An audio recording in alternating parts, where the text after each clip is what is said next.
They say you can judge a man by his shoes. In the grand ballroom of Sterling Tower, surrounded by millionaires in Italian leather, Jack Turner wore scuffed work boots. And nobody saw him coming. The janitor. The nobody. The single father who mopped their floors and swallowed their insults with silent dignity. But when three armed men burst through those gilded doors, when the laughter died and the champagne stopped flowing, everyone would learn the truth. The most dangerous man in the room had been invisible all along. Stay with me until the end of this story, and comment what city you're watching from. I want to see how far this tale travels. The Sterling Tower rose 43 stories above the city's skyline, like a monument to ambition itself, its glass and steel facade catching the last rays of autumn sunlight and scattering them across the harbor below. Tonight, the building's crown jewel, the Grand Meridian Ballroom on the 40th floor, blazed with the kind of light that only money could buy. Crystal chandeliers the size of compact cars hung from coffered ceilings, each one dripping with enough diamonds to fund a small nation's education budget. The marble floors, imported from quarries in Carrara, gleamed like frozen milk beneath the feet of 372 of the city's most influential citizens. This wasn't just a party. This was a coronation. Isabella Lane, CEO of Sterling Enterprises, and the youngest woman to ever helm a Fortune 500 company, stood near the eastern windows in a dress that cost more than most people earned in a year. Midnight blue silk clung to her frame with the kind of precision that only haute couture could achieve, and diamonds, real ones, not the cubic zirconia her competitors secretly wore, glittered at her throat and wrists. At 38, she had everything the world told women to want: power, wealth, beauty that turned heads, and a reputation that made boardrooms tremble. But if you looked closely, and almost nobody did, you could see the tightness around her eyes, the way her smile never quite reached them, the unconscious habit she had of glancing toward the exits every few minutes, as if calculating escape routes. "Ms. Lane?" Her assistant Marcus Chen appeared at her elbow with the silent efficiency of a man who'd learned to anticipate his boss's needs before she voiced them. He held a tablet displaying the evening's schedule, though both of them had memorized it hours ago. "The mayor just arrived. Senator Williams is asking about the infrastructure proposal, and your 3 o'clock with the board tomorrow has been moved to 2:30. Isabella nodded, her public smile firmly in place. "Tell the mayor I'll be with him in 5 minutes. Assure the senator that the proposal is everything we discussed. No surprises. And Marcus?" She leaned closer, her voice dropping below the threshold of nearby conversations. "They're here for me tonight, aren't they?" It wasn't really a question. Marcus understood what she meant. The photographers, the journalists, the influencers with their ring lights and smartphone cameras, all of them circling like sharks who'd scented blood in the water. Tonight was supposed to be Isabella's triumph, the official announcement of Sterling Enterprises' expansion into 3 new markets, a move that would cement her legacy and add another $3 billion to the company's valuation. "They're definitely here for you, Say," Marcus confirmed, allowing himself a small, genuine smile. "CNN, Bloomberg, even that insufferable podcast host from Tech Titans Weekly. You're the story tonight, Ms. Lane. Enjoy it." But enjoying it required something Isabella hadn't felt in 6 weeks: safety. The threats had started in late August, delivered through channels that should have been impossible to penetrate. The first arrived via a private email account she used for exactly 3 people. The message was brief. "We know what you did. We know what you took. Payment comes due October 19th. No signature, no demands, just that ominous promise hanging in digital space like a curse." Isabella had immediately contacted her head of security, a former Secret Service agent named Richard Moss, who'd protected 2 presidents before retiring to the private sector. Moss assembled a team, hired consultants, brought in cybersecurity experts who charged 5 figures for their opinions. They traced the email to a server in Estonia, then to another in Singapore, then to a third in Brazil before the trail went cold in a maze of VPNs and encrypted tunnels. The second threat came through her office phone, her private line that only board members and her executive team knew. A voice, digitally distorted, whispered, "October 19th, Sterling Tower. We'll be watching." The call lasted 11 seconds. Moss's team traced it to a burner phone purchased with cash at a convenience store in New Jersey. The store's security footage showed a person in a hoodie and mask who could have been anyone. The third threat was the worst because it showed they could reach her anywhere. She'd been in her penthouse apartment, 42 floors above street level, in a building with security that rivaled Fort Knox when she found it. A single black rose on her pillow, thorns removed, with a note tied to the stem. Soon was all it said. That was 3 weeks ago. Since then, Moss had tripled her security detail, installed facial recognition software at every entrance to Sterling Tower, and coordinated with the FBI, though the federal agents had been frustratingly candid about their limitations. Without a clear threat, without demands or a known suspect, there was little they could do beyond advise caution. So tonight, Isabella Lane wore her diamonds and her designer dress like armor, smiled for the cameras, and pretended that her heart wasn't racing every time the ballroom doors opened. Across the room, near the service entrance that led to the kitchen facilities, Jack Turner pushed a gray industrial mop bucket into position and began the methodical work of maintaining floors that didn't need maintaining. At 6 feet 2 inches, he had the kind of frame that should have drawn attention, broad shoulders, the lean muscle of a man who stayed in shape without trying. But something about the way he moved made people's eyes slide right past him. The psychology of invisibility, Jack knew, wasn't about being small or quiet. It was about meeting expectations so perfectly that your presence became wallpaper. Wear the right uniform, carry the right tools, move with the right combination of purpose and deference, and you could walk through a room full of people who would swear under oath that they'd been alone. Tonight, Jack wore dark blue work pants, a matching shirt with sterling maintenance embroidered over the breast pocket, and steel-toed boots that had seen better decades. His hands, covered in work gloves, gripped the mop handle with the casual efficiency of a man who'd done this job 10,000 times before.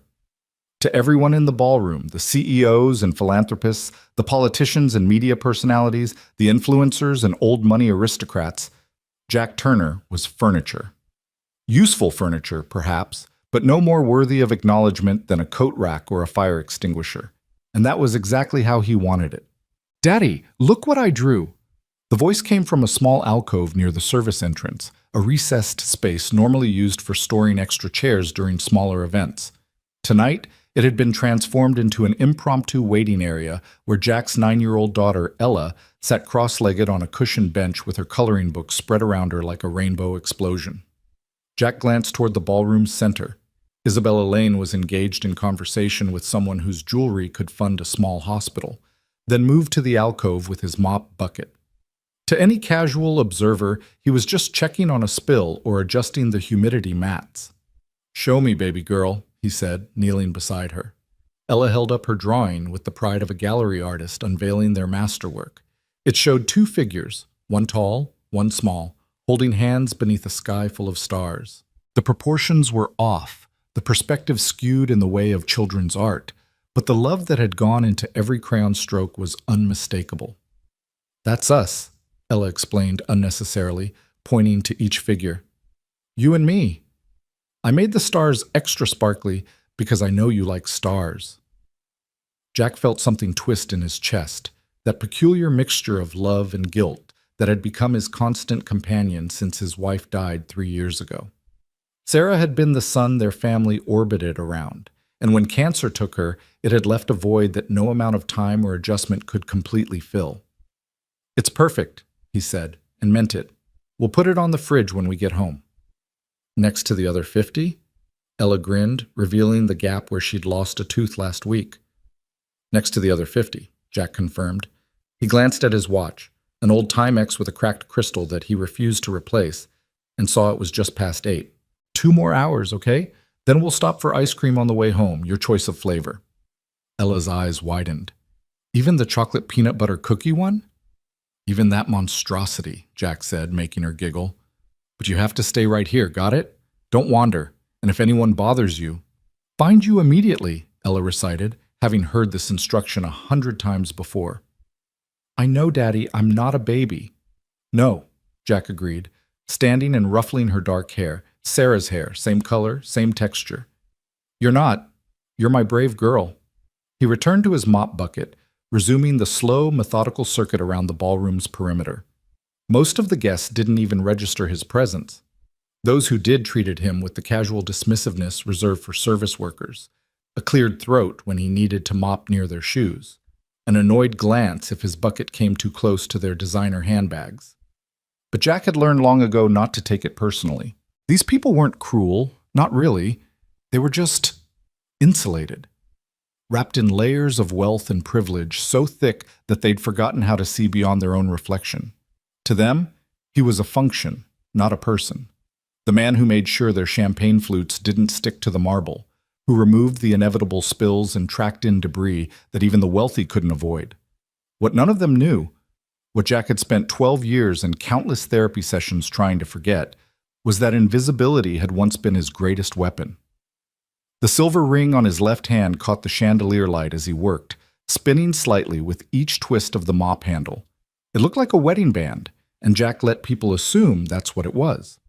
Easier than explaining the truth, that the ring was tungsten carbide, nearly indestructible, and that the inscription on the inside, Ghost 6 Omnia, was written in a military code that only about 30 people in the world could read. Commander Jack Turner, call sign Ghost, leader of Special Operations Task Force 6, presumed dead after a classified mission in the Hindu Kush Mountains went catastrophically wrong 12 years ago. Official records showed a helicopter crash, no survivors, bodies never recovered. The military held a memorial service. His name went on a wall at Fort Bragg. His mother received a folded flag and a 3-volley salute. And then Jack Turner, the soldier, had died in every way that mattered, buried beneath paperwork, false identities, and the kind of bureaucratic erasure that made it seem like he'd never existed at all. The man who walked away from that mountain, the one who'd spent 6 weeks evading enemy patrols, surviving on melted snow and raw determination, wasn't a commander anymore. He was just Jack, civilian, widower, single father trying to give his daughter a normal life. The ring stayed on his finger, not because he couldn't let go of who he'd been, but because it reminded him why he'd chosen to disappear. Every man on his team had made it out of those mountains alive, 0 casualties. That was the Ghost reputation. Impossible missions, perfect records, everyone comes home. And when the operation was over, when the medals were quietly filed in folders marked above top secret, Jack had been given a choice. Come back to the life. Take a desk job, train the next generation, become one of those haunted-eyed veterans who drank too much at the officers' club and told war stories that nobody wanted to hear, or disappear. Take a new identity, a civilian life, and never look back. He'd met Sarah 2 months after choosing door number 2. She was a kindergarten teacher with a laugh that could light up a room and absolutely 0 interest in his mysterious past. She'd made it clear on their 3rd date that whatever he'd done before they met didn't matter as long as he was good to her and any kids they might have. Ella was born a year later, perfect and screaming, and so tiny that Jack had been terrified to hold her. And for 8 beautiful years, he'd been just a man, a husband, a father, someone who went to parent-teacher conferences and coached Little League and forgot, sometimes for weeks at a time, that he'd ever been anyone else. Then Sarah got sick, and the world reminded him that some enemies couldn't be defeated with training and tactics. The cancer took 18 months to kill her, each day a little harder than the last. By the end, Sarah weighed 83 pounds and couldn't remember Ella's name, but she'd held Jack's hand and made him promise, "Take care of our girl. Give her a normal life. Don't let your past become her prison." So Jack Turner mopped floors and fixed plumbing and took whatever jobs would let him bring Ella along when she wasn't in school. They lived in a 1-bedroom apartment in a neighborhood where the sirens sang you to sleep, and the bodega on the corner charged $3 for milk. It wasn't much. It wasn't what Sarah deserved or what Ella should have grown up with. But it was normal. It was safe. And Jack would burn the world down before he'd let anyone take that away from his daughter. "Excuse me. Hey. Hey." The voice cut through Jack's thoughts like a serrated blade. He looked up to find a man in his early 50s standing 3 feet away, face flushed with the kind of red that came from too much champagne and too little self-awareness. The man wore a suit that probably cost $8,000 and a watch that cost $50. His name tag, because even at exclusive events, some people needed labels, identified him as Gregory Halston, CFO of Halston Dreyfus Capital Management. "Yeah?" Jack said mildly, stopping his mopping. "This floor right here." Halston pointed to a spot near his gleaming Oxford shoes. I spilled some champagne. Clean it up. It wasn't a request. The tone made that clear, the casual expectation that Jack would simply obey, that his entire purpose for existing at this moment was to address this minor inconvenience in Halston's otherwise perfect evening. Jack looked at the spot. There was no champagne. The marble gleamed, spotless, reflecting the chandelier light like still water. "Don't see any spill, sir," Jack said, keeping his voice neutral. Halston's flush deepened.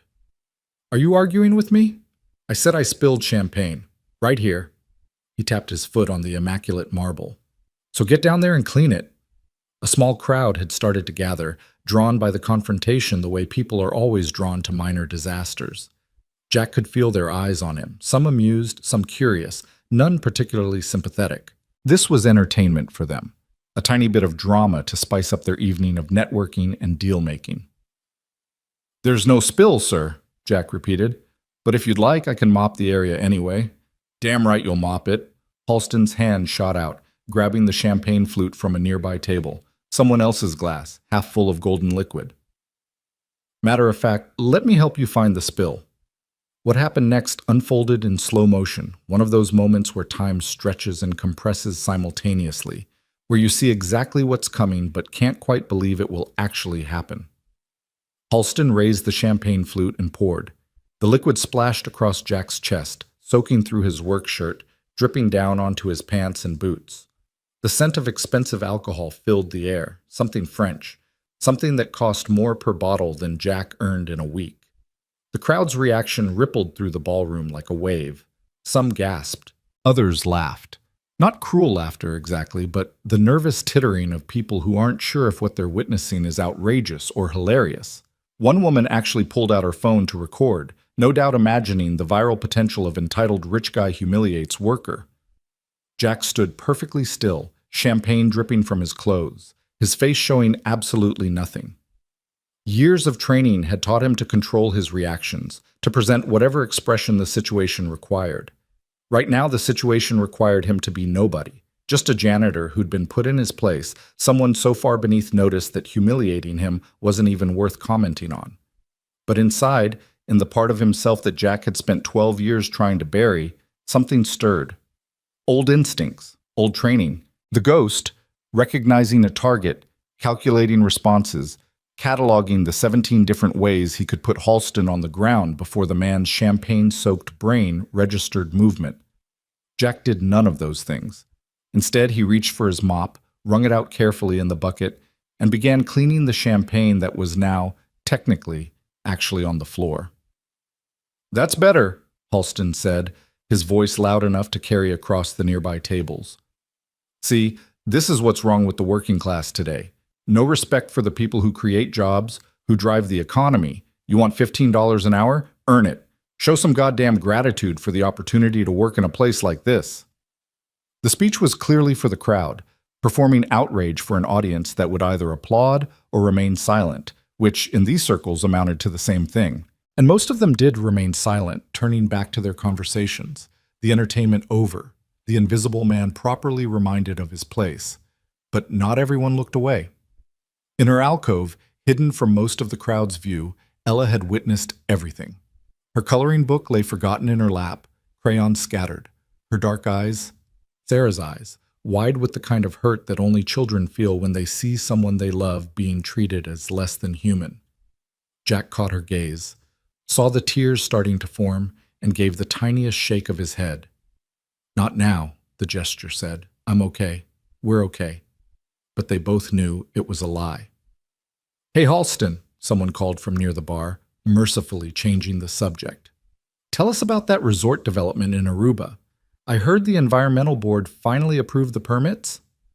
The CFO's attention shifted, drawn to the prospect of talking about his achievements, and just like that, Jack Turner ceased to exist again. He finished mopping the champagne, every drop methodically, because doing a half-assed job wasn't in his nature, then moved his bucket back toward the service entrance. When he reached the alcove, Ella was standing, her small fists clenched at her sides. "That man is mean," she whispered fiercely. "You should tell someone. "I should finish my job," Jack interrupted gently, kneeling to be at her eye level.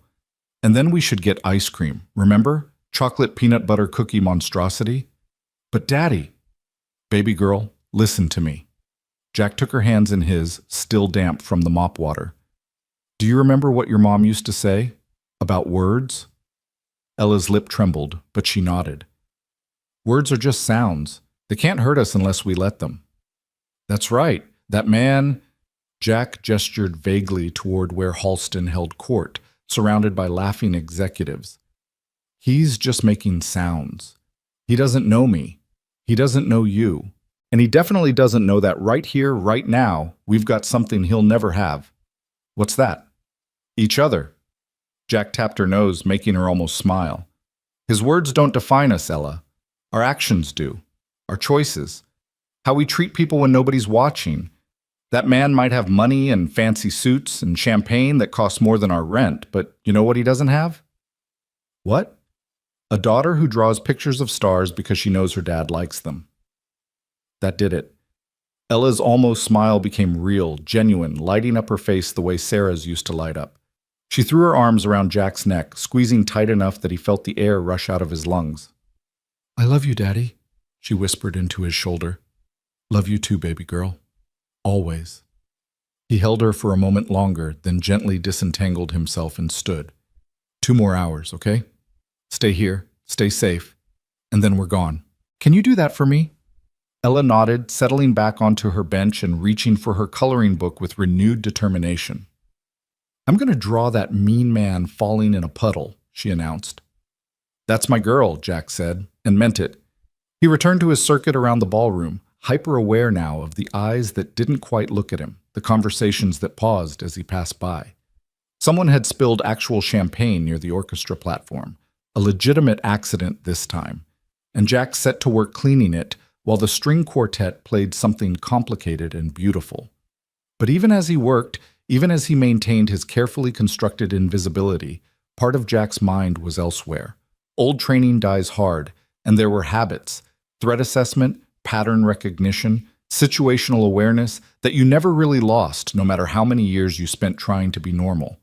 And something was wrong. It started as nothing more than a feeling, that primitive instinct that evolution hardwired into humans back when being stalked by predators was a daily concern. The sensation of being watched, not casually but intently, the way a predator watches prey before striking. Jack straightened from his mopping and scanned the ballroom, his eyes moving in the practiced pattern he'd learned during advanced reconnaissance training. Near to far, left to right, high to low, cataloging faces and body language and anything that didn't fit the expected pattern. There. 3 men standing near the northern entrance, approximately 70 feet from Jack's current position. They wore suits, black, well-tailored but not ostentatious, the kind of clothing designed to blend in at an upscale event without drawing attention. To most observers, they would have looked like just 3 more guests, perhaps lawyers or accountants, the kind of support personnel that wealthy people brought to business parties. But Jack saw what others missed, the way they stood, weight balanced on the balls of their feet, ready to move. The way their eyes constantly scanned the room, cataloging exits and potential threats. The way their suit jackets hung slightly wrong on the left side, weighted down by something heavy and concealed. The way they moved, not walking exactly, but flowing through space with the kind of economy of motion that came from years of tactical training. These weren't lawyers, these weren't accountants, these were operators. Jack's pulse didn't spike. Another old habit, the ability to maintain physiological calm while his mind raced through calculations and probabilities. He resumed mopping, his movements unchanged, giving no indication that he'd noticed anything unusual. But he noticed everything. The 3 men separated, spreading out around the ballroom's perimeter in a pattern Jack recognized from his own training, establishing overlapping fields of observation, ensuring that no blind spots existed, creating a formation that would allow rapid convergence on a central target. And their eyes, for just a moment, had locked onto Isabella Lane. Jack's grip tightened on the mop handle. This wasn't his problem. He wasn't that man anymore. He was a janitor, a nobody, a single father whose entire purpose was taking care of his daughter. Whatever was about to happen in this ballroom, whatever those 3 men were planning, it had nothing to do with him. Except except that in the alcove behind him, Ella was coloring pictures of stars, except that if violence erupted in this ballroom, if shots were fired or panic ensued, his daughter would be right in the middle of it. Except that 12 years ago, Jack Turner had made a promise to his team: everyone comes home. And some promises, he was learning, never really expired. The ballroom's energy shifted as the mayor took the stage, tapping a microphone to call for attention. The conversations quieted, champagne flutes paused halfway to lips, and 372 of the city's elite turned their attention to the dais where Isabella Lane was being called up for her grand announcement. She moved through the crowd like a swan, graceful, composed, giving no indication of the fear that Jack now recognized in the tightness of her shoulders, the too frequent glances toward the exits. Whatever threat she'd received, whatever made her hire the extra security that Jack had clocked earlier, she clearly knew something was wrong. And the three men in black suits were closing in. Jack calculated distances, angles, response times. The nearest uniformed security guard was 40 feet away, engaged in conversation with a waiter. The plainclothes officers he'd identified earlier, probably private security, competent but not special forces level, were clustered near the eastern entrance, too far away to react quickly. If those three men made their move, if they had weapons, and Jack was 90% certain they did, they could reach Isabella Lane in approximately 8 seconds. 8 seconds. A lifetime in combat. An eye blink in civilian life. Jack looked back at Ella. She was absorbed in her coloring, lost in a world where the worst thing that could happen was running out of purple crayon. Safe. Happy. Normal. Everything Sarah had made him promise to give her. The mayor's voice boomed through the sound system. Ladies and gentlemen, it is my profound pleasure to introduce a woman who needs no introduction. Jack made his decision. He moved his mop bucket to a position that gave him a clear line of sight to all three men, maintaining his janitor persona, but adjusting his stance fractionally, weight-balanced, ready to explode into motion if necessary. His mind, unused for so long except to calculate grocery budgets and homework deadlines, slipped back into tactical mode with frightening ease at Target 1, Sepasen, 6 feet, approximately 190 pounds, favoring his left side, and old injury, maybe a bad knee. Weapon bulge left hip, likely a compact semi-automatic. 17 feet away. Target 2, 5'11", heavily muscled, moving with the confidence of someone who'd seen real action. Weapon bulge, right hip, cross-draw setup, probably left-hand dominant. 23 feet away. Target 3, 6'2", lean, eyes like a shark's, flat, emotionless, already calculating casualties. Weapon bulge small of back, plus something in an ankle holster. This one was the leader, Jack knew instinctively. This was the one who'd pulled the trigger before and wouldn't hesitate to do it again. 31 feet away. Isabella Lane reached the stage, her heels clicking on marble, her smile bright and false. Thank you, Mr. Mayor. Thank you all for being here tonight. Target 3's hand moved toward his back. Everything slowed down. Jack's training screamed at him to move, to intercept, to eliminate the threat before it could manifest. His civilian life screamed louder, reminding him of the sleeping little girl in the alcove, the promise he'd made to Sarah, the normal life that would shatter irreparably the moment he revealed what he really was. Target 3's hand continued its journey toward the weapon Jack knew was waiting there. The crowd applauded something Isabella said. Jack had stopped listening to words, focused entirely on motion and intent. Target 3's fingers touched fabric, and then the ballroom's grand doors, the massive oak and brass affairs that had cost Sterling Enterprises $500,000 and were usually opened only for the most prestigious arrivals, burst open with a force that made the chandeliers shake. The music stopped. The applause died. 372 people turned to stare. 3 men in black suits stood in the doorway, and Jack's blood ran cold. Because these weren't the 3 men he'd been tracking. These were different, but similar. Same stance, same predatory awareness, same weapons bulge in the same places. And they just made an entrance designed to draw every eye in the room, creating chaos and distraction. A diversion. Jack's head snapped back to the 3 men he'd been watching. They were moving now, no longer bothering with subtlety, converging on Isabella Lane with the synchronized precision of a well-trained team. The crowd's attention was still on the dramatic entrance, and in that moment of confusion, the three men advanced on their target. Target 3, the shark-eyed leader, was fastest, reaching the stage in 4 long strides. His hand came out from behind his back, holding exactly what Jack expected. A Sig Sauer P229, compact but deadly, the kind of weapon professionals favored for close quarters work. "Nobody move!" The voice cut through the ballroom like a gunshot. Target 3 had the SIG pointed at Isabella Lane's head, his other hand gripping her arm with the kind of force that would leave bruises. "This doesn't concern any of you. We just want her." The crowd erupted. Screams, gasps, the sound of champagne flutes hitting marble and shattering. People scattered, pressing toward the exits, creating exactly the kind of panic that made tactical responses nearly impossible. The 3 men from the doorway moved into the room, weapons now openly visible, establishing a perimeter that herded the panicking crowd away from their colleagues on the stage. 6 men, 6 weapons, 1 hostage, approximately 250 civilians in immediate danger, plus another 122 who would be caught in crossfire if someone started shooting. The math was simple and terrible. Jack looked at his daughter. Ella had dropped her coloring book, her face pale with terror, her eyes finding his across the chaos. She started to stand, to run to him, and Jack made a gesture that she'd never seen before, one hand flat, palm down, pressing toward the floor.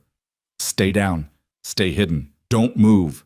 Ella's eyes went wide, but she obeyed, dropping behind the bench, making herself as small as possible. "Good girl." Jack turned back to the stage, his mind calculating possibilities and probabilities at a speed that would have impressed his old tactical instructors. 6 men, professional, coordinated, which meant they'd trained together, trusted each other. The 3 at the door were there to control the crowd and prevent interference. The 3 on stage, targets 1, 2, and 3, were the primary team, focused entirely on Isabella Lane. Who was these men really? What did they want? The obvious answer was ransom. Isabella Lane was worth billions, and kidnapping CEOs was a growth industry for organized crime. But something about this felt wrong, too coordinated, too military. These weren't mob enforcers or desperate criminals. These were operators with a mission, which made them significantly more dangerous. "Please," Isabella's voice carried across the ballroom, remarkably steady despite the gun pressed to her temple. "Whatever this is about, we can negotiate. I have money. I have resources. Just tell me what you want." Target 3, the leader, actually smiled, though the expression held no warmth. "Oh, we know what you have, Miss Lane. We know exactly what you took from our employer, and now it's time to pay what you owe." "I don't, Isabella started. "The Prometheus file," Target 3 interrupted. "Don't insult us by pretending ignorance. You stole classified research, weaponized it for corporate profit, and thought you could hide behind lawyers and NDAs. Our employer has been very patient, but patience has limits." Jack's tactical assessment shifted. This wasn't a simple kidnapping. This was corporate espionage, industrial sabotage, the kind of shadow war that happened in boardrooms and black sites, where lives were just another line item on a balance sheet. Which meant these men weren't here to take Isabella Lane alive. They were here to make an example. Target 3's finger moved to the trigger, and Jack Turner, janitor, nobody, invisible man, made a choice that would change everything. He moved. 12 years of carefully constructed invisibility shattered in the space between heartbeats. Jack's first 3 steps were pure muscle memory, his body remembering what his conscious mind had tried to forget. The mop handle dropped from his hands with a clatter that nobody heard over the screaming, and his right hand moved to his hip, in a motion that would have drawn a weapon if he'd been carrying one. He wasn't, of course, hadn't carried a firearm since the day he'd walked away from Fort Bragg with a discharge certificate and a new identity, but his body didn't know that yet. The distance between Jack and the stage was 47 feet. At a full sprint, accounting for the crowd and obstacles, he could cover it in approximately 4 seconds. Target 3's finger was already on the trigger, applying pressure, maybe half a second from firing. 4 seconds. Half a second. The math didn't work. So Jack did something that went against every tactical instinct he possessed. He opened his mouth and made himself the most visible person in the room. "Federal agent!" His voice cut through the chaos like a blade, carrying the kind of command authority that made people's spines straighten reflexively. "Drop the weapon! Now!"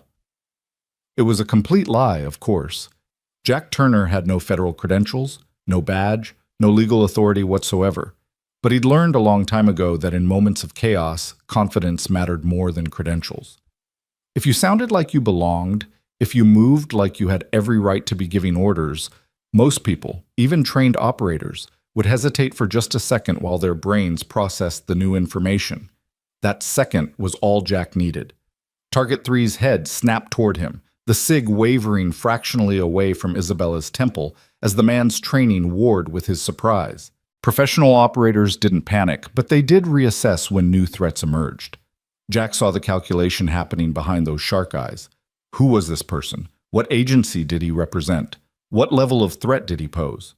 In that fraction of a second, while Target 3 was still processing, Jack closed another 15 feet. "I said drop it!" Jack's hand was in his pocket now, gripping his cell phone and holding it forward like it was a weapon, his body language screaming law enforcement. "You're surrounded! There are 20 agents in this building. Stand down." More lies, each one buying him precious fractions of seconds. The 3 men at the door were turning now, weapons swinging toward this new threat, trying to acquire a target while also processing whether they'd somehow missed an entire federal response team. Target 2, the heavily muscled one with the cross-draw setup, raised his weapon toward Jack, and time did that thing it always did in combat, stretching and compressing simultaneously. Jack saw the man's finger tighten on the trigger, saw the minute adjustment of the barrel tracking towards center mass, and his body reacted before his mind could overthink it. He dove left, tucking into a roll that carried him behind a marble pillar just as the first shot rang out. The sound was massive in the enclosed space, echoing off the high ceiling and making several people in the crowd faint. Jack came out of the roll in a crouch, his heart hammering but his breathing steady, adrenaline flooding his system but not overwhelming his training. "Shots fired," he shouted, maintaining the fiction of federal authority. "All units converge. I want this building locked down." Target 1, the one with the bad knee, was moving toward him now, weapon raised, no longer bothering with the pretense of a clean extraction. The mission had gone loud, which meant collateral damage was now acceptable. Jack saw it in the man's eyes, the shift from professional to desperate. Desperate men made mistakes. Target 1 came around the pillar fast, leading with his weapon, and Jack was waiting. His left hand shot out, grabbing the man's wrist and redirecting the Glock's barrel toward the ceiling, even as his right hand came up in a palm strike that caught Target 1 square in the throat. Not hard enough to kill, Jack still had enough control for that, but hard enough to make breathing an immediate priority over shooting. Target 1 stumbled back, gagging, and Jack stripped the Glock from his hand with a wrist twist that his old hand-to-hand combat instructor would have called textbook. The weapon felt foreign and familiar all at once, heavier than Jack remembered, or maybe he'd just spent too long holding mops instead of firearms. "FBI!" Jack shouted again, still selling the lie, using the pillar for cover as he assessed the situation. "Drop your weapons or I will drop you." The ballroom had transformed into a nightmare. Civilians were pressed against the walls, some crying, others filming on their phones despite the danger. The 3 men at the door had taken defensive positions, creating a crossfire kill zone that would cut down anyone trying to rush them. On stage, Target 3 still had Isabella Lane in his grip, though the SIG was now pointed at Jack instead of her temple. And in the alcove, hidden behind her bench but definitely not safe, Ella was watching her father hold a gun for the first time in her life. Jack's heart lurched. Everything he'd promised Sarah, every carefully constructed piece of their normal life was crumbling in real time. After tonight, there would be questions. From the police, from the media, from everyone. His cover was blown. His past was about to become very, very present.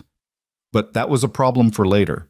Right now, keeping Ella and everyone else alive was the only thing that mattered. "You're not FBI," Target 3 called out, his voice carrying across the ballroom with unsettling calm.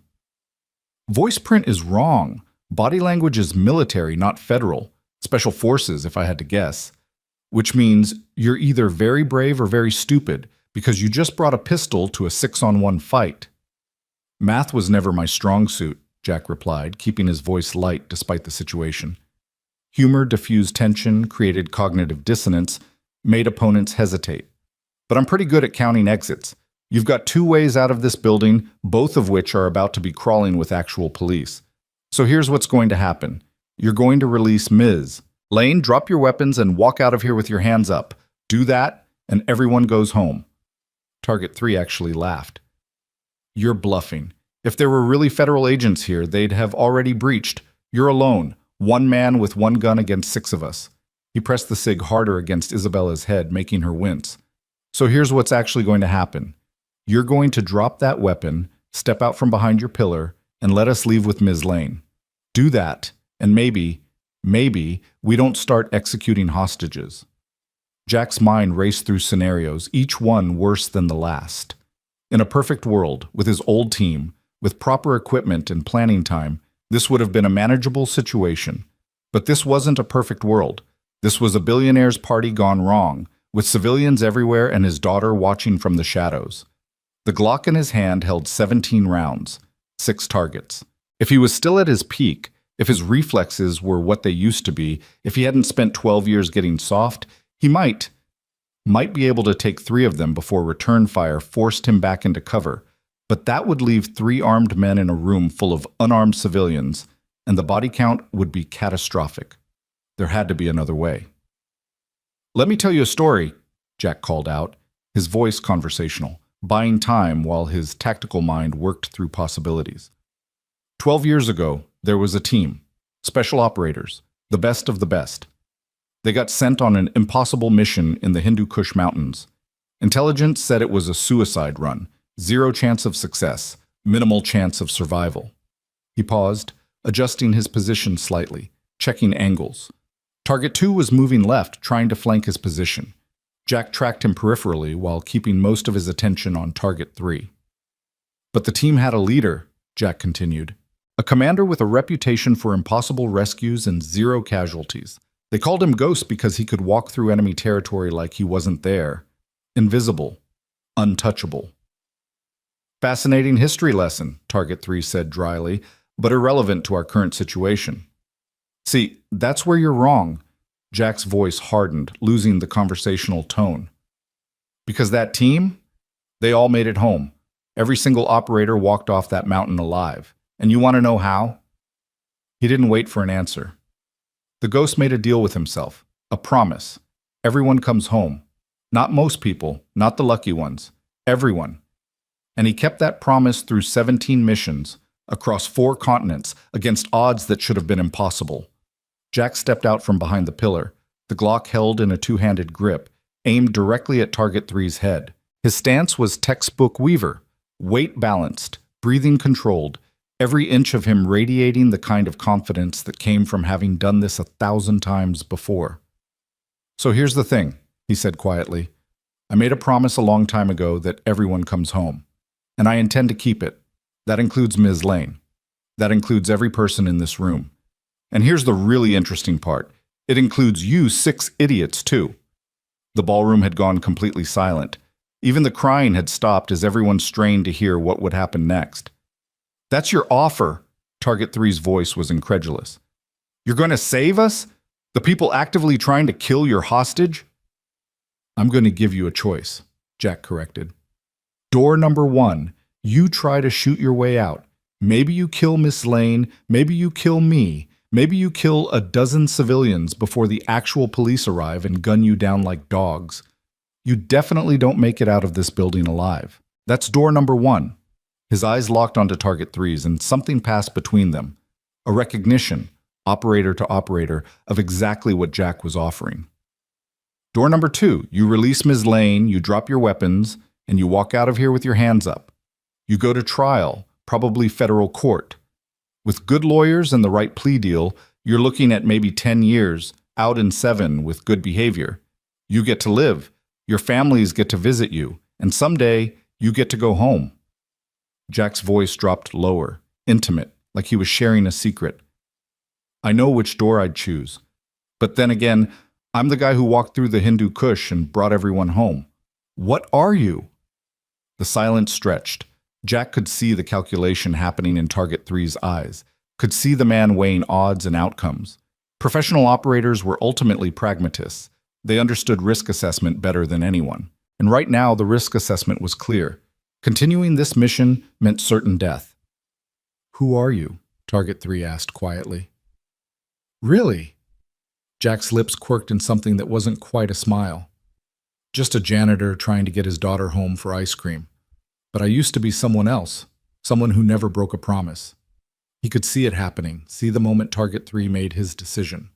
The man's grip on Isabella loosened fractionally, his weapon lowering millimeters. Not a surrender yet, but the beginning of one. And then everything went to hell. One of the men at the door, younger than the others, less experienced, more afraid, panicked.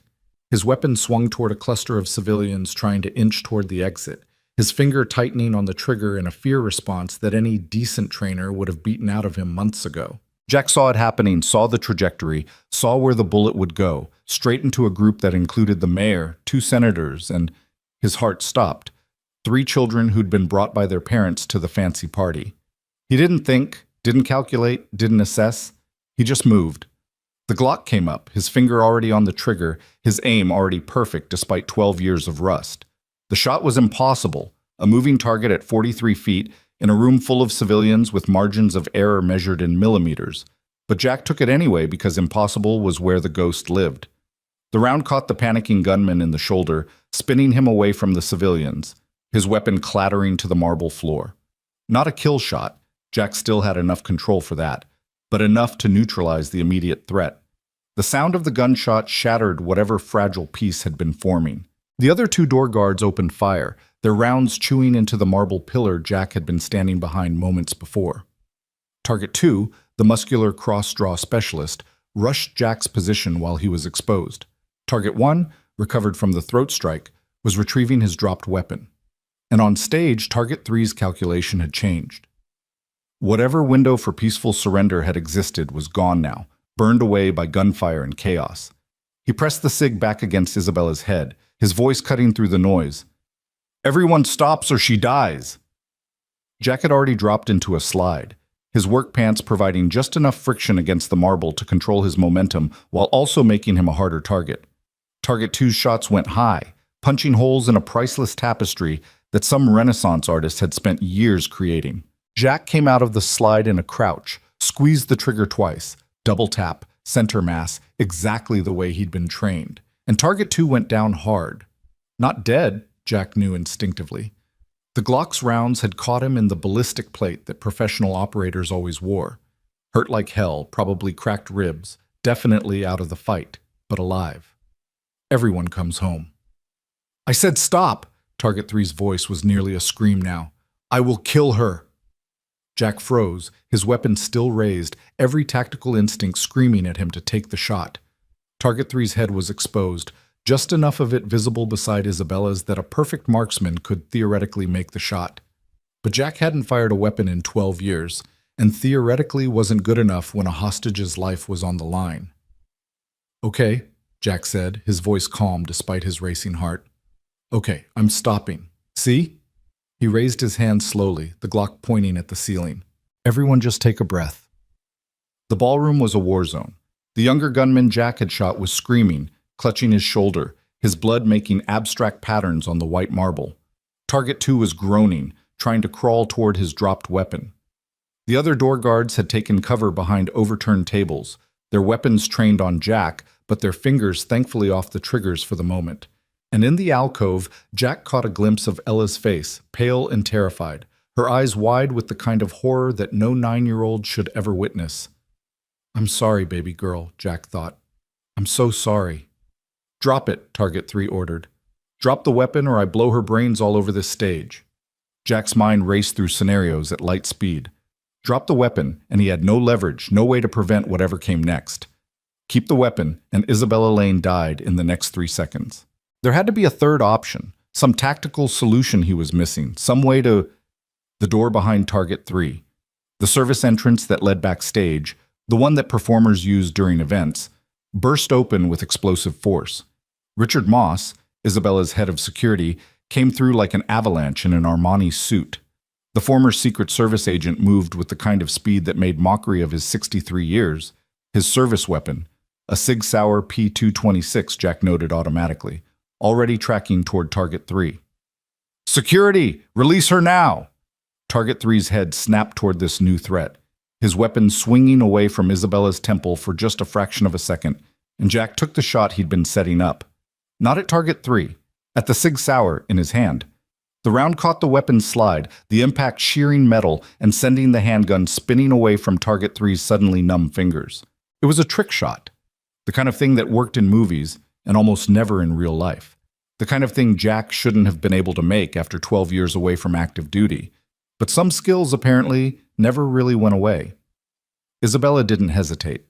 The moment the gun left her attacker's hand, she drove her elbow backward into Target 3's solar plexus with enough force to make him double over, then brought her designer heel down on his instep hard enough that something crunched audibly. She'd clearly taken self-defense classes at some point, and muscle memory was a beautiful thing. Moss was there instantly, his weapon trained on Target 3 while his free hand pulled Isabella to safety. 2 more security guards burst through the service entrance, weapons drawn, finally, providing the backup that should have been there from the beginning. "Federal agents, nobody move!" This time, the voice at the ballroom's main entrance was real. 6 FBI agents in tactical gear poured through the doors, their weapons and body language marking them as hostage rescue team, the Bureau's elite counterterrorism unit. They moved like water, flowing through the space with practiced efficiency, securing the wounded gunmen, establishing a perimeter, shouting commands that echoed off the high ceiling. Jack slowly, carefully, set the Glock on the floor and stepped away from it, his hands raised. The last thing he needed was to get shot by friendly fire because some HRT operator mistook him for a hostile. "On the ground! Everyone on the ground!" The command wasn't directed at anyone specific, just a standard crowd control measure, but Jack complied immediately. He dropped to his knees, then to his stomach, hands behind his head, fingers interlaced. It was a position he'd been in before, during training exercises, though never as a civilian caught in the middle of a hostage situation. Around him, the ballroom descended into controlled chaos. The FBI agents were securing the scene, separating witnesses, calling for paramedics. The wounded gunmen were being cuffed and read their rights.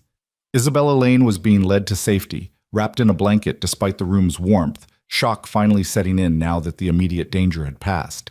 And through it all, Jack kept his face pressed against the marble, his mind already racing ahead to what came next.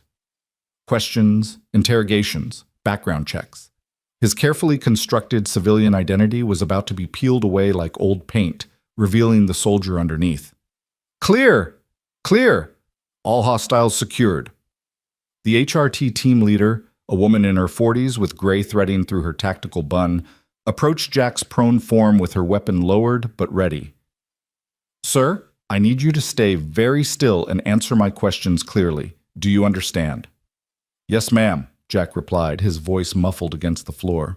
"Are you injured?" "No, ma'am." "Are you armed with any other weapons?" "No, ma'am." "Cell phone in my right pocket, wallet in my left. Nothing else." "Can you tell me your name?" Jack hesitated for just a fraction of a second. This was it, the moment where his old life and new life collided irrevocably. "Jack Turner." "Mr. Turner, I'm Special Agent Sandra Reeves, FBI Hostage Rescue Team. I need you to remain still while my team secures the scene. Can you do that for me?" "Yes, ma'am." But even as he agreed, even as he lay motionless while federal agents moved around him like sharks around chum, Jack's eyes were searching the ballroom for the only thing that really mattered. Where was Ella? The alcove was blocked from his view by an overturned table and a cluster of FBI agents. He couldn't see her, couldn't verify that she was safe, and the not knowing was worse than any firefight he'd ever been in. "Agent Reeves," Jack said, fighting to keep his voice calm, "my daughter was in the alcove near the service entrance. 9 years old, dark hair, pink jacket. I need to know she's okay." Something shifted in Reeves' expression, the professional mask slipping for just a moment to reveal the human underneath. "Hold on." She keyed her radio. "This is Reeves. Anyone have eyes on a juvenile female, approximately 9 years old, pink jacket, last seen near the southeast alcove?" Static crackled. Then a male voice responded, This is Chen. I've got her. She's scared but uninjured, asking for her father. The relief that flooded through Jack was so intense it made him dizzy. Thank you, he breathed. Reeves studied him for a long moment, her tactical mind clearly working through the same assessment Jack had made about the gunman earlier. Threat or non-threat, trained or lucky, professional or civilian. Mr. Turner, she said quietly, I've been doing this job for 17 years. I've seen a lot of shootings, a lot of hostage situations, and what you did in here, she paused, choosing her words carefully. That wasn't luck. That wasn't civilian panic. That was professional-grade tactical response. So before we go any further, before my team starts digging into your background and we all discover things that maybe you'd rather keep quiet, I'm going to ask you a direct question, and I'd appreciate an honest answer. Jack met her eyes, seeing his own past reflected in her assessment. Who are you, really? The ballroom had gone quiet around them, the initial chaos giving way to the methodical process of crime scene investigation. Photographers were documenting bullet impacts. Evidence techs were collecting shell casings. Witnesses were being separated and assigned to interview teams. And somewhere in all that activity, a 9-year-old girl was waiting for her father. I'm a janitor, Jack said finally. That's who I am now. That's who I've been for 12 years. But before that, he took a breath. Before that, I was someone else. Someone who made promises about bringing people home. And old promises die hard. Reeves nodded slowly, as if he'd confirmed something she'd already suspected. We're going to need a full statement. Your background is going to get run through every database the Bureau has access to. If there's anything in your past that's going to complicate this situation, now would be the time to mention it. There's a lot in my past, Jack admitted. Most of it classified above your pay grade. No offense intended, but I'm guessing your background check is going to hit a wall pretty quick. When it does, someone's going to make a phone call to Fort Bragg. And then someone at Bragg is going to make a phone call to somewhere in Virginia that doesn't officially exist. And then things are going to get very complicated very quickly. He could see her processing that information. See the moment she realized that Jack Turner was more than just a lucky civilian. Department of Defense? She asked carefully. Once upon a time, Jack confirmed. Different life, different name, technically. But the man I was then made sure the man I am now could exist without interference. There are protections in place, protocols. I'm not supposed to be findable. Reeves whistled softly. Witness protection? Something like that, but weirder. Jack shifted slightly, his arms starting to cramp from the position.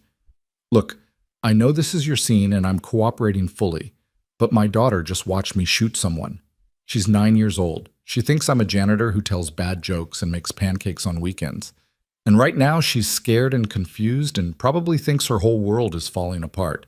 So whatever questions you have, whatever procedures need to be followed, I'm asking you, parent to parent if you have kids, human to human if you don't, please let me see my daughter first. Something in his voice must have reached her because Reeves' expression softened fractionally. You saved a lot of lives tonight, Mr. Turner. However that happened, whatever you used to be, you kept a bad situation from becoming a massacre. That counts for something.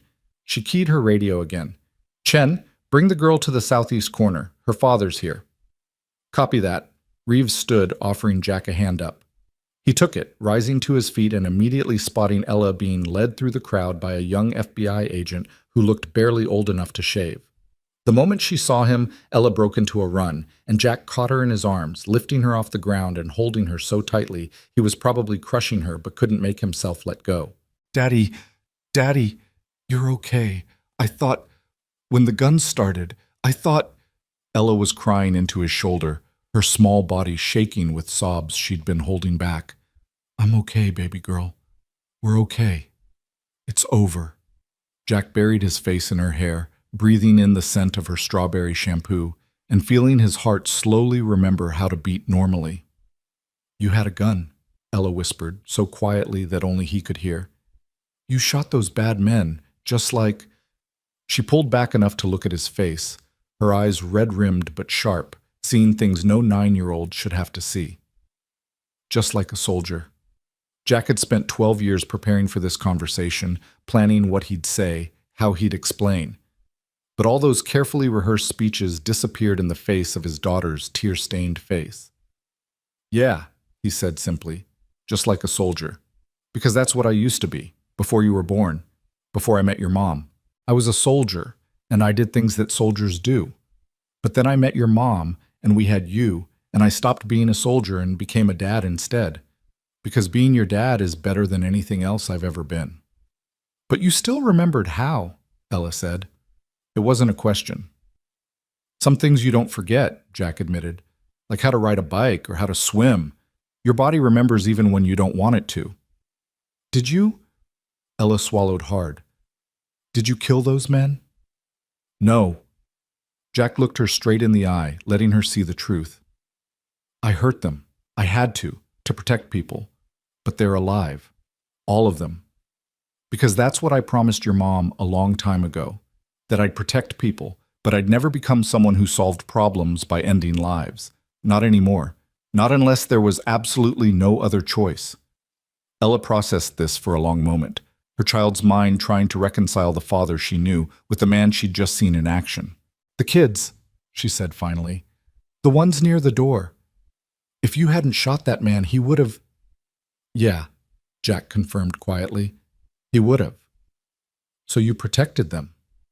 "I protected everyone I could." Ella's arms tightened around his neck. "Mommy would be proud of you," she whispered. "I'm proud of you too, even if I'm also really scared." Jack felt something break inside his chest. That careful compartmentalization he'd maintained for so many years finally cracking under the weight of his daughter's unconditional love. "I'm scared too, baby girl," he admitted. "But we're together, and we're safe, and that's what matters." "Mr. Turner?" Agent Reeves approached with the kind of careful body language people used around skittish animals. "I hate to interrupt, but we do need to get your statement while events are fresh. We've arranged for a family services counselor to stay with your daughter while we talk, unless you'd prefer to have her present." Jack looked at Ella, then back at Reeves. "How long?" "Couple hours probably, maybe longer depending on what your background check reveals." "And if I refuse? If I just take my daughter and walk out?" Reeves's expression hardened slightly. "Then I'd have to detain you as a material witness. You discharged a firearm in a room full of civilians, Mr. Turner. Good intentions or not, that's something we need to fully document. You're not under arrest, not even close, but you're also not free to leave until we get a statement." Jack had expected as much. The FBI didn't let people walk away from shootings without a full investigation, no matter how justified the shooting might have been. And truthfully, he understood their position. From their perspective, he was an unknown variable in an extremely complex situation. "Okay," he said, "but Ella stays where I can see her. And the family services counselor better be someone with actual credentials, not just whoever you had on call. My daughter just lived through a traumatic event, and I'm not letting some bureaucrat make it worse." "Fair enough," Reeves agreed. "We've got a Dr. Patricia Morrison on site, child psychologist, works with the Bureau on cases involving juvenile witnesses. She's good at her job, Mr. Turner. I've seen her help kids through worse than this." "Worse than watching your father in a gunfight," Jack thought, but didn't say. "Ella," he said, setting her down but keeping one hand on her shoulder. "I need to talk to these agents and tell them what happened. Dr. Morrison is going to stay with you while I do that, okay? You'll be able to see me the whole time. I'll be right over there." He pointed to a relatively undamaged section of the ballroom where FBI agents were setting up interview stations. "If you need me, if anything feels wrong, you tell Dr. Morrison and I'll come right away. Deal?" Ella nodded, though her hand clutched his tightly. "Promise you won't disappear?" The question hit Jack like a physical blow. How many nights had she woken up from nightmares about him leaving, about being abandoned the way Sarah's death had abandoned them both? "I promise," he said firmly. "I'm not going anywhere without you. Not tonight, not ever." Dr. Morrison appeared then, a black woman in her 50s with gentle eyes and the kind of calm presence that probably made traumatized children feel safe.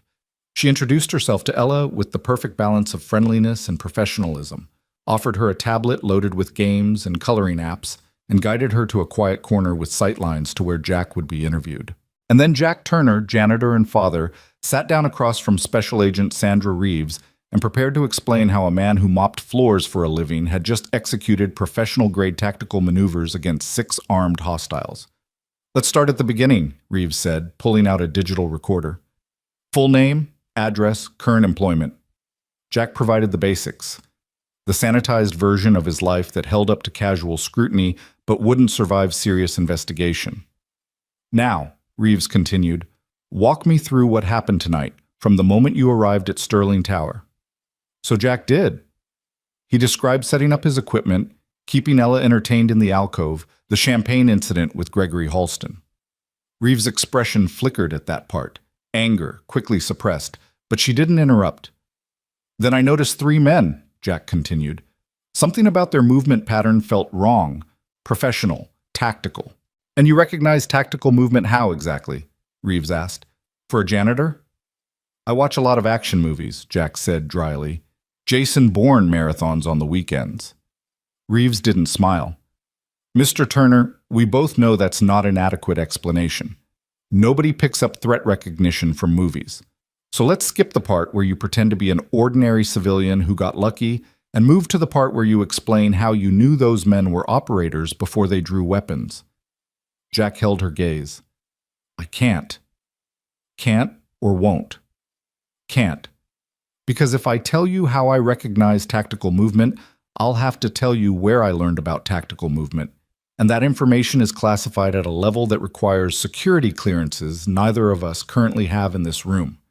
Reeves sat back, studying him with the intensity of someone trying to read a book in a foreign language. "You know what I think?" she said finally. "I think you're former special operations. Probably Tier 1 based on the way you moved. The ghost comment, that was real, wasn't it? That wasn't just a story you made up to buy time." Jack said nothing, which was answer enough. "Here's my problem," Reeves continued. 6 men with weapons, trained coordination, inside information about Sterling Tower's layout and security protocols. That's not random. That's planned. Someone hired them, funded them, gave them intelligence. And then you show up, supposedly just a janitor, and take down multiple hostiles with precision that most of my HRT guys would struggle to match. So either you're the luckiest janitor in human history, or tonight wasn't nearly as random as it looks. Which is it?" Before Jack could answer, her radio crackled to life. "Reeves, this is Command. We've got a problem with the Turner background check." Reeves's eyebrows rose. "Go ahead." "His records are wrong. Employment history checks out for the past 12 years, but before that there's nothing. No birth certificate, no school records, no medical history. It's like Jack Turner didn't exist before 2013. And when we ran his prints through CODIS," a pause, "they're not there. His biometrics aren't in any federal database. Not FBI, not DHS, not military. This guy is a ghost." Reeves looked at Jack with new understanding. "Not just call sign," she murmured. "Actual operational status." "Like I said," Jack replied quietly, "there are protections in place. Protocols. I'm not supposed to be findable because finding me could compromise things that matter more than one man's identity." "What things?" "The kind you don't ask about if you want to keep your security clearance."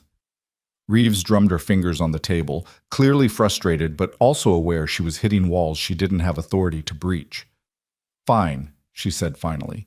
"We'll table the background questions for now, but understand this, Mr. Turner, or whatever your real name is. The situation isn't over. And those 6 men are in custody, and they're going to talk eventually. When they do, if your name comes up, if there's any indication you were involved in whatever corporate espionage bullshit they were pulling, no amount of classified protocols will protect you. Clear?" "Crystal," Jack confirmed. "But for what it's worth, I'd never seen any of those men before tonight. Whatever they were after Isabella Lane for, I'm not connected to it." "Then why did one of them call you Ghost?" "The younger one, right before you shot him. He screamed, 'It's him, it's the Ghost.' How did he know that name?" Jack had been hoping she wouldn't ask that question, but he should have known better. FBI agents didn't miss details. "The ring," he said, holding up his left hand where the tungsten carbide band caught the light. "Military code on the inside. Ghost 6 Omnia. To most people, it's meaningless, but to someone with the right background, someone who's heard the stories, he shrugged. It's a signature, a calling card. They recognized what it meant. Which means they were military, Reeves concluded, or worked with military. Former operators turned private contractors, probably. That'd be my guess. And they knew the ghost's reputation. Apparently. Reeves leaned forward, her voice dropping. Help me understand something. You've spent 12 years building a civilian life, staying off the grid, being invisible. Tonight, you could have stayed invisible, could have grabbed your daughter and run while everyone else was focused on the hostage situation. Instead, you intervened. Why? Jack thought about that question, about all the complicated reasons and simple truths that had led him to step out of the shadows. Because, he said finally, a long time ago, I made a promise that everyone comes home. And old promises die hard. The distance between Jack Turner and the stage was 42 feet. In his old life, that distance could be covered in less than 3 seconds, a blur of motion so fast that most people wouldn't register movement until it was over. But Jack wasn't that man anymore. He was older, carrying the weight of civilian years and the rust that accumulated when skills went unpracticed. 3 seconds would have to become 4, maybe 5. He didn't have 5 seconds. Target 3's finger was already tightening on the trigger, the micro-movements visible to anyone trained to read them. Jack's body moved before his conscious mind fully processed the decision, muscle memory overriding 12 years of deliberate suppression. The mop handle dropped from his hands, clattering against marble, and he was moving, cutting through the panicked crowd with the kind of precision that came from navigating hostile environments where one wrong step meant death. 20 feet. A woman in a red dress stumbled into his path, champagne-drunk and terrified. Jack shifted left, his hand steadying her elbow for a fraction of a second before releasing her, never breaking stride. 10 feet. Target 2, the heavily muscled one with the cross-draw setup, noticed movement in his peripheral vision, his head starting to turn, hand reaching for his weapon. 5 feet. Jack's world narrowed to a tunnel, everything outside his immediate threat assessment falling away into gray noise. Time didn't slow down. That was a myth, something civilians believed because they'd never experienced real violence. But his perception sharpened, details crystallizing with perfect clarity. Target 3's Sig Sauer was standard issue, 15-round magazine, one in the chamber. The angle of the barrel against Isabella's temple suggested a kill shot, 9mm hollow point that would paint the stage with her brain matter and guarantee no miraculous recovery. Target 2 had cleared his weapon, a Glock 19, 19-round capacity, and was bringing it around toward Jack, but the crowd between them created hesitation. Professional operators didn't shoot wildly into civilians, not because of morality, but because dead bystanders created investigations, media circuses, complications. Target 1 was turning now, too, his hand fumbling at his left hip, the bad knee Jack had identified making his rotation sluggish. 0 feet. Jack hit the stage at a dead run, his work boots finding purchase on the polished wood, and launched himself at Target 3 with every ounce of momentum his body could generate. The collision was catastrophic and precise. Jack's right shoulder drove into Target 3's center mass, while his left hand captured the gun hand, fingers locking around the wrist with crushing force, redirecting the barrel away from Isabella's head. The Sig went off. The gunshot in an enclosed space was physically painful, a hammer blow of compressed air that made eardrums flex and hearts stutter. People screamed. Someone shouted, "Gun!" as if the explosive report hadn't made that abundantly clear. The bullet that should have ended Isabella Lane's life instead punched through the ballroom's ornate ceiling, sending plaster dust raining down like snow. Jack and Target 3 hit the stage floor in a tangle of limbs, and for exactly 2 seconds, the professional killer's training warred with his shock at being attacked by someone he'd categorized as a non-threat. Those 2 seconds were all Jack needed. The disarm was textbook, brutal in its efficiency. Jack's thumb found the pressure point between Target 3's thumb and forefinger, grinding into nerve clusters while his other hand torqued the wrist in a direction wrists weren't designed to bend. Target 3's grip reflexively loosened, biology overriding willpower, and the Sig Sauer clattered across the stage. "Federal agent!" Jack shouted, The lie coming easily because sometimes lies saved lives. Everyone stay calm. He wasn't expecting anyone to believe him, not dressed in janitor clothes that still smelled like mop water and champagne. But people in crisis situations clung to authority figures, and sometimes the illusion of control was enough to prevent total chaos. Target 2 had a clearer shot now, the Glock trained on Jack's center mass, finger moving to the trigger. Jack's hands blurred through a motion so practiced it was basically involuntary. His left hand shot out, grabbed Isabella Lane's wrist, and yanked her down behind the dubious cover of the speaker's podium, while his body rolled left, Target 3's body coming with him, serving as an unwilling human shield. The Glock barked 3 times in rapid succession, professional 3-round burst designed for maximum stopping power. 2 rounds hit Target 3, chest and shoulder, the wet sound of bullets finding flesh, and the man's body jerked against Jack like a puppet with cut strings. The 3rd round sparked off the stage floor where Jack's head had been a heartbeat earlier. Target 3 wasn't dead. Body armor had caught the chest shot, though the impact had probably cracked ribs. But he was out of the fight, gasping for air, his professional composure shattered by pain and the sudden realization that his own teammate had just shot him. Jack didn't pause. Couldn't pause. The moment you stopped moving in close-quarters combat was the moment you died. He came up from his roll in a crouch. Target 3's Sig Sauer now in his hand, acquired during the tumble across the stage, his fingers finding the grip with the familiarity of an old friend returning home. Target 2 was already adjusting his aim, the Glock tracking Jack's movement with mechanical precision. Jack fired first. The SIG's report was different from the Glock, slightly deeper, and the bullet caught Target 2 in the right shoulder. Deliberately, professionally, a shot designed to disable rather than kill. The Glock tumbled from suddenly nerveless fingers as Target 2 spun with the impact, his professional training the only thing keeping him upright. "Down! On the ground now!" Jack's voice carried across the ballroom with the kind of command that made people's hindbrains recognize a predator. "All of you, weapons down, or the next shot goes through bone."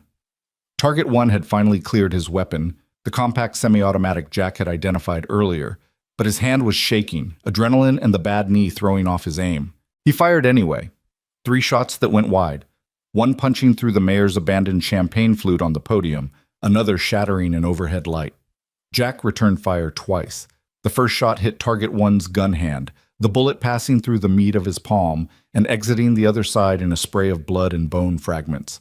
The second shot, insurance, always get insurance, caught him in the thigh, far enough from the femoral artery to not be immediately fatal, but close enough to drop him like a puppet with cut strings. 3 targets down. 6 seconds elapsed since Jack had moved. His heart rate was steady at 68 beats per minute, a fact that would have disturbed him if he'd had time to think about it. The body remembers what the mind tries to forget. The 3 men at the ballroom entrance, the ones who'd burst through the doors as a distraction, were moving now, weapons out, converging on the stage with professional efficiency. One of them was speaking urgently into a radio mic at his collar, calling for backup, extraction, something. Jack's tactical assessment updated in real time. 3 fresh targets, alert and prepared, against one operator who was 12 years out of practice in protecting civilians who couldn't protect themselves. The math wasn't good. "Stop right there!" The voice came from Jack's left, sharp with authority and the kind of confidence that suggested backup. He risked a glance and saw Richard Moss, Isabella Lane's head of security, emerging from the crowd with his own weapon drawn, a SIG P226 that looked like a toy in his massive hands. Behind him came 2 more security officers, both armed, both looking competent, if not quite Special Forces caliber. The 3 men at the entrance hesitated, weapons still out but calculating new odds. 1 against 3 had been manageable. 4 against 3, with civilians in the crossfire and local law enforcement probably already en route, was a different equation entirely. The leader of this second trio, tall, bald, with the kind of face that suggested Eastern European extraction, spoke rapidly in a language Jack recognized as Russian. His teammates responded with curt nods, weapons lowering fractionally, bodies shifting into retreat posture. "You're making a mistake," the bald man said, his English heavily accented but clear. "This doesn't concern you. The woman has something that doesn't belong to her. Walk away, and you live." Jack rose from his crouch, the SIG still trained on center mass, his body positioned between the armed men and Isabella Lane. "Can't do that. You're brave. Stupid, but brave. The bald man's eyes narrowed, cataloging details, and something shifted in his expression, recognition dawning like a sunrise. Wait, that ring. Let me see your ring. Jack's left hand was visible, wrapped around the SIG's grip, and the silver tungsten ring caught the fractured light from the damaged chandelier above. The inscription was too small to read at this distance, but apparently the ring itself was enough. The bald man's face went pale. He took an involuntary step backward, weapon lowering completely, and spoke a single word in Russian that Jack didn't need to understand because the tone carried all the meaning necessary. Fear. Prividenie, the man whispered. Ghost. The reaction rippled through the ballroom like electricity through water. The other two members of the bald man's team exchanged glances, their weapons dropping another few inches. Behind Jack, Richard Moss made a sound that was half gasp, half question. Even Isabella Lane, still crouched behind the podium with her expensive dress torn and her perfect hair disheveled, was staring at Jack with an expression that suggested her entire understanding of reality had just been violently restructured. That's not possible, the bald man continued, his Russian accent thickening with emotion. You're dead. We all saw the reports, the memorial. You died in the Hindu Kush. Jack said nothing. The ghost hadn't been a man who explained himself or justified his actions. The ghost was a weapon, pointed at problems that conventional forces couldn't solve, and weapons didn't negotiate. You worked for them, the bald man said, and his weapon was fully lowered now, hanging from a hand that had lost all tension. The ones who sent us here. You know what we are. You know what it means when they send people like us. Jack's expression didn't change, but inside, pieces were clicking into place. The professional coordination. The military-grade weapons and tactics. The fact that these men knew his call sign, recognized a ring that only a very specific subset of the intelligence community would understand. This wasn't corporate espionage. This was wet work. And if the people who'd sent these operators were the same people Jack thought they were, then Isabella Lane had stumbled into something far more dangerous than patent theft or industrial sabotage. Call your handler, Jack said quietly. Tell them the ghost is active. Tell them if they want to pursue this contract, they can deal with me directly. The bald man's weapon was holstered now, his hands visible and empty in the universal gesture of non-aggression. He touched his collar mic, speaking rapidly in Russian, and Jack's rusty language skills caught fragments. Target compromised. Unknown element. Recommend abort. The response came through the man's earpiece, inaudible to anyone else. But Jack watched the color drain even further from the bald man's face. Whatever his handler had said, it had clearly been emphatic. We're leaving, the bald man announced, his voice carrying across the ballroom with the kind of authority that made even terrified civilians pause their fleeing. This contract is void. The woman lives. His eyes found Isabella Lane still crouched behind the podium. Consider yourself fortunate, Ms. Lane. You have a guardian angel, though I suspect he's more devil than divine. The three men backed toward the entrance, weapons holstered, moving with the kind of professional withdrawal that suggested they'd done this before. Missions that went sideways, operations that needed immediate exfiltration. They disappeared through the grand doors, and moments later, Jack heard the distinctive sound of a helicopter spinning up on the roof. The ballroom erupted. People who'd been frozen in terror suddenly found their voices. A cacophony of questions and accusations and demands for explanation. Cell phones emerged from pockets and purses, some calling 911, others filming everything for social media posterity. Richard Moss was barking orders into his radio, coordinating with his security team, trying to establish some semblance of control. And in the alcove by the service entrance, Ella Turner was standing on her bench, coloring books forgotten, her face streaming with tears as she watched her father with eyes that contained too much understanding for a 9-year-old child. Jack's heart broke. He'd kept his promise to Sarah for almost 3 years. 3 years of normalcy, of parent-teacher conferences and scraped knees and bedtime stories. 3 years of being just dad, nothing more, nothing less. Those 3 years had just ended. Nobody move! A new voice, sharp with law enforcement authority. Jack turned to see uniformed police officers flooding into the ballroom through multiple entrances, weapons drawn, faces showing the kind of adrenaline-fueled intensity that made trigger fingers itchy. Drop your weapon. Hands where I can see them. Jack complied immediately, setting the Sig Sauer on the stage floor and raising his hands to shoulder height, fingers spread. The last thing this situation needed was a scared cop shooting the wrong person. I'm the one who neutralized the threat, Jack said calmly. The injured men on the stage are the attackers. I'm unarmed now. My daughter is in the alcove by the service entrance. She's 9 years old and terrified. Please make sure someone checks on her. The police swarmed the stage, zip-tie restraints appearing from utility belts, weapons trained on everyone until they could sort out who was who. Jack allowed himself to be pushed face down onto the stage floor, hands secured behind his back with the plastic ties, the officer's knee pressed between his shoulder blades with enough force to make breathing difficult. Standard procedure. Jack had done the same thing countless times in his old life. Secure everyone. Sort it out later. Richard! Isabella Lane had found her voice, her CEO authority reasserting itself despite the torn dress and the plaster dust in her hair. Richard, tell them! That man saved my life. He's not the threat. Richard Moss was already moving toward the officers, his credentials out, his ex-Secret Service authority giving weight to his words. The suspect in custody is a friendly, he announced. I witnessed the entire engagement. He intervened to protect Miss Lane from an armed kidnapping attempt. The injured men on the stage are the perpetrators. The pressure on Jack's back eased fractionally. One of the officers, a sergeant based on the stripes, knelt beside him, face skeptical, but willing to listen. That true? Your security? Maintenance, Jack corrected. I'm just the janitor, but I have prior training. Prior training, the sergeant repeated, his tone suggesting he recognized massive understatement when he heard it. Uh-huh. And what kind of prior training lets a janitor disarm 3 armed suspects and neutralize a hostage situation in under 10 seconds? Jack said nothing. The ghost didn't explain. The ghost didn't justify.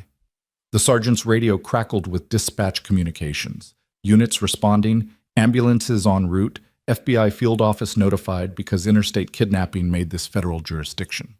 The officer listened for a moment, then looked back at Jack with an expression that was equal parts respect and confusion.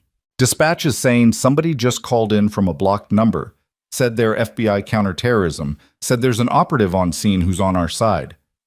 The sergeant paused. Said his call sign is Ghost. That you? Jack's mind raced.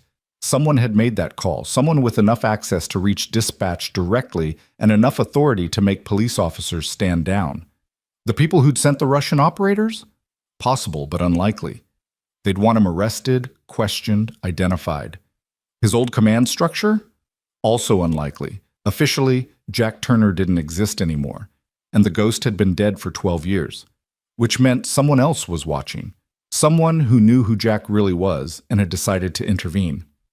That's me, Jack said, because sometimes you had to accept help even when you didn't understand where it came from. The zip-tie restraints were cut. Strong hands helped Jack to his feet. The sergeant extended a hand and Jack shook it, noting the way the officer's grip was firm but not challenging, the handshake of someone who recognized a fellow professional. Hell of a thing, the sergeant said. Hell of a thing. The ballroom was controlled chaos. Paramedics had arrived, triaging the injured. Target 3 with his cracked ribs and gunshot wounds. Target 2 clutching his shattered shoulder. Target 1 leaving a blood trail across the marble as he was loaded onto a stretcher. None of them would die, Jack knew. He'd been very precise about that. Dead men couldn't provide intelligence, couldn't be interrogated, couldn't give up the names of whoever had sent them. Isabella Lane was being checked by a paramedic, more for shock than physical injury, but her eyes never left Jack. She was calculating, assessing, trying to reconcile the invisible janitor with the man who'd moved like lightning and shot like a professional. Richard Moss approached Jack, his SIG P226 holstered now, his expression unreadable. We need to talk, he said quietly. Somewhere private. Now.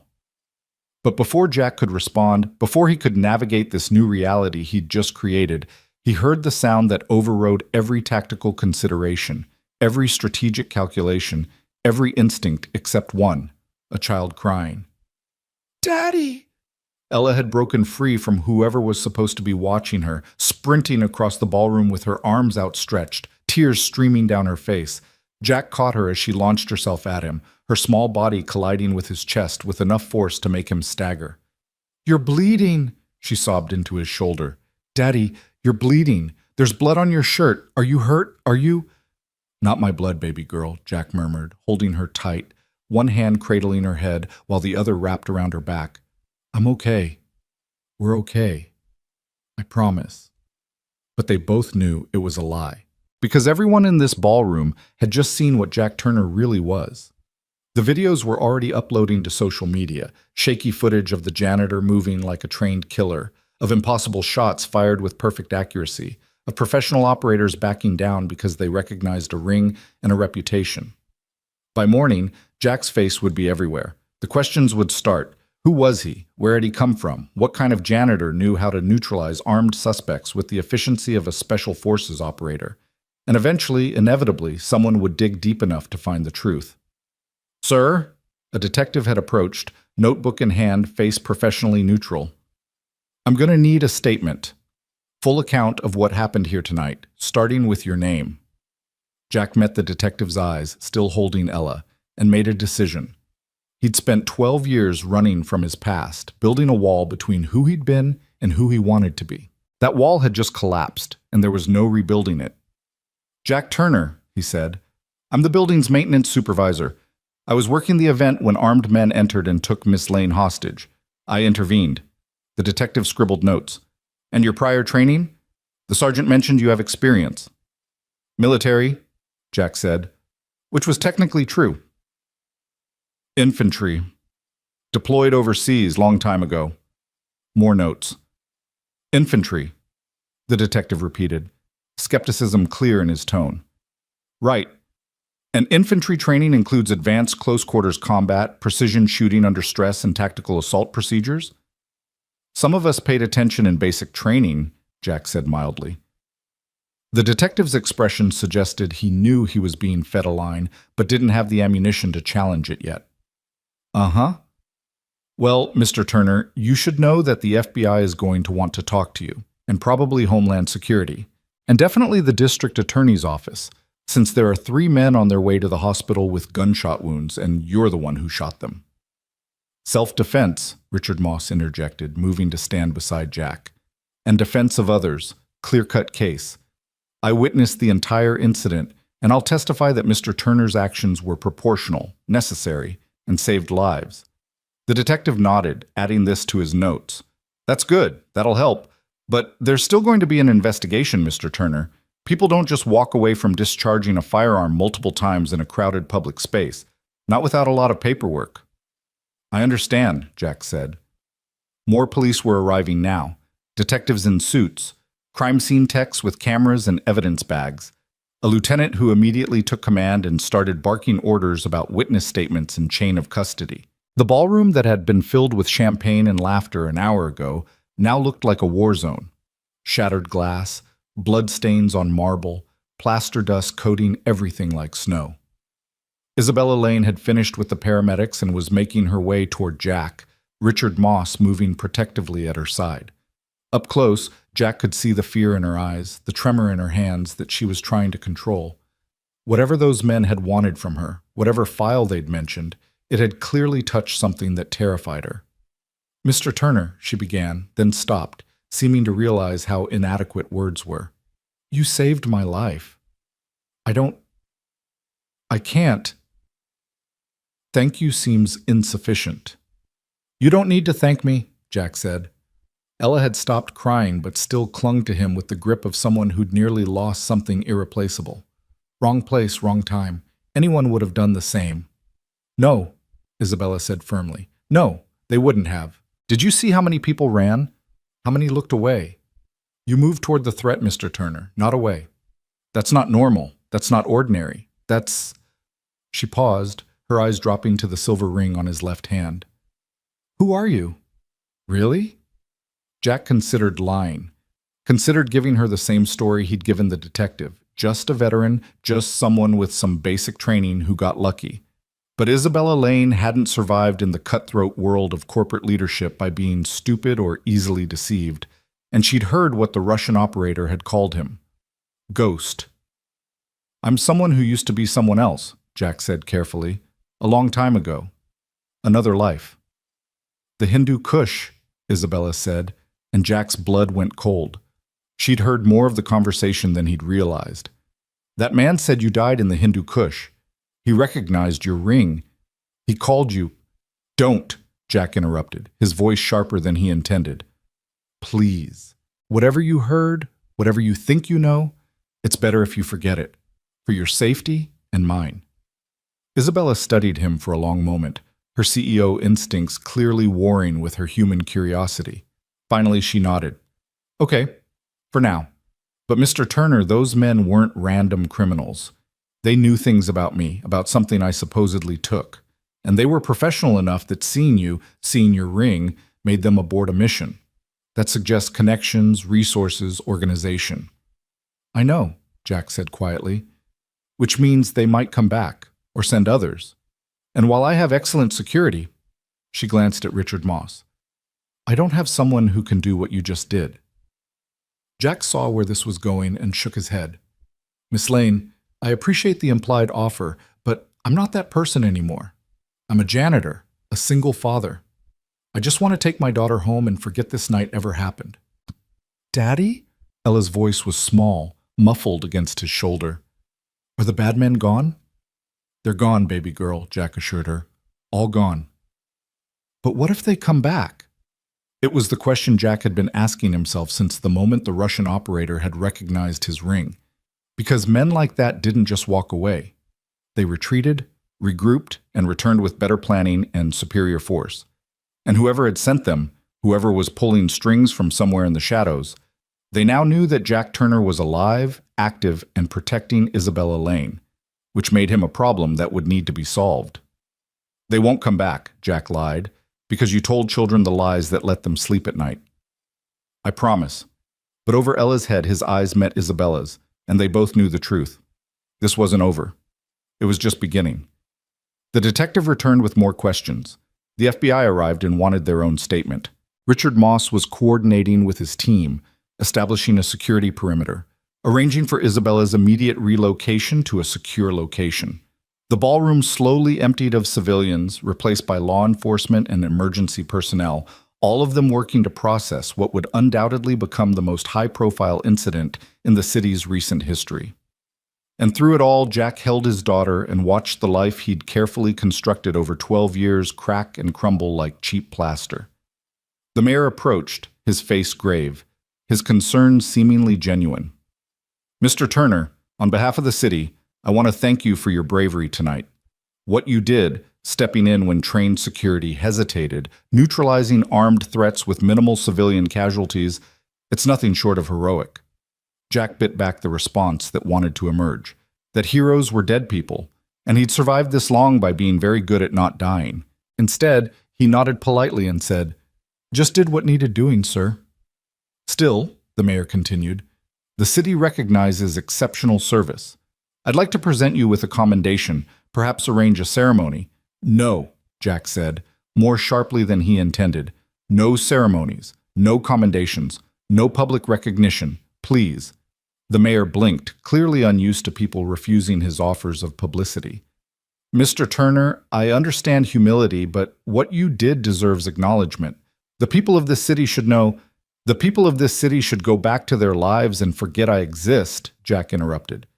Mayor, with all due respect, every second my face is in the news, every photo that circulates on social media, I become more of a target, and I have a daughter to protect.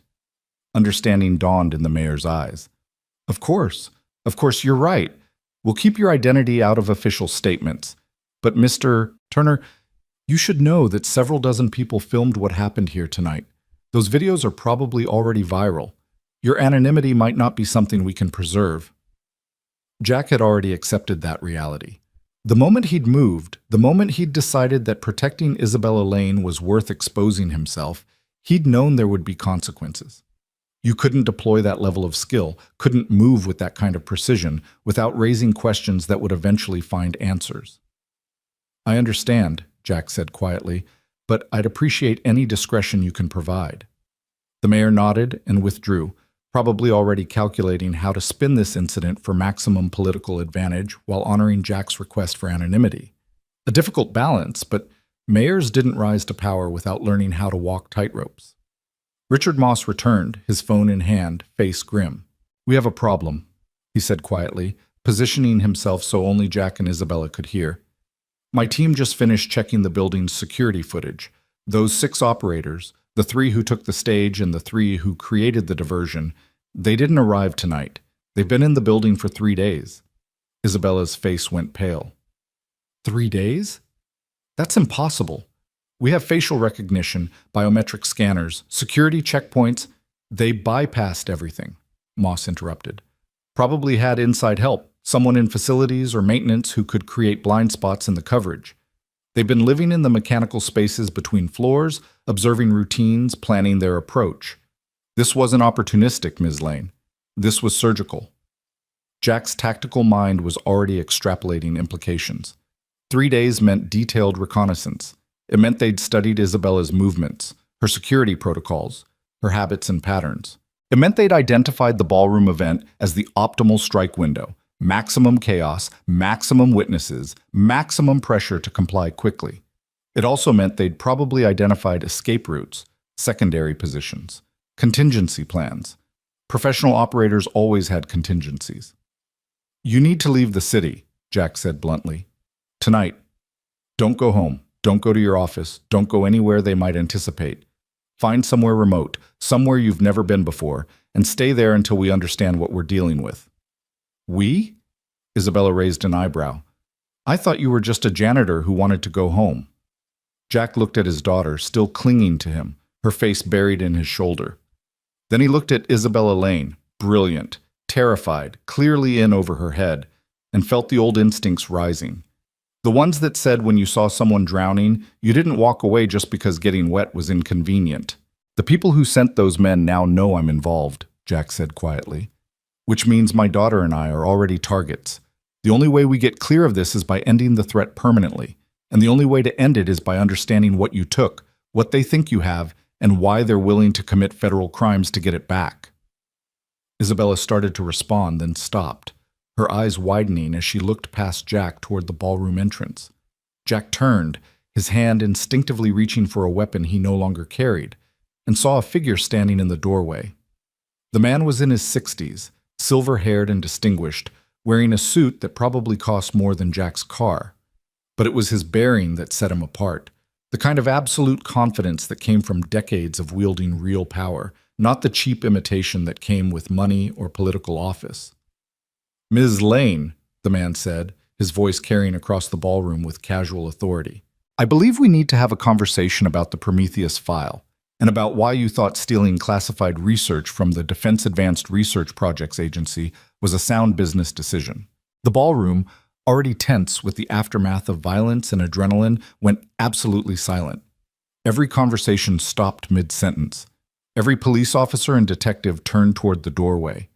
Even the crime scene technicians paused their evidence collection, cameras lowering as they stared at the silver-haired man who'd just dropped a classified acronym into a room full of local law enforcement like a grenade without a pin.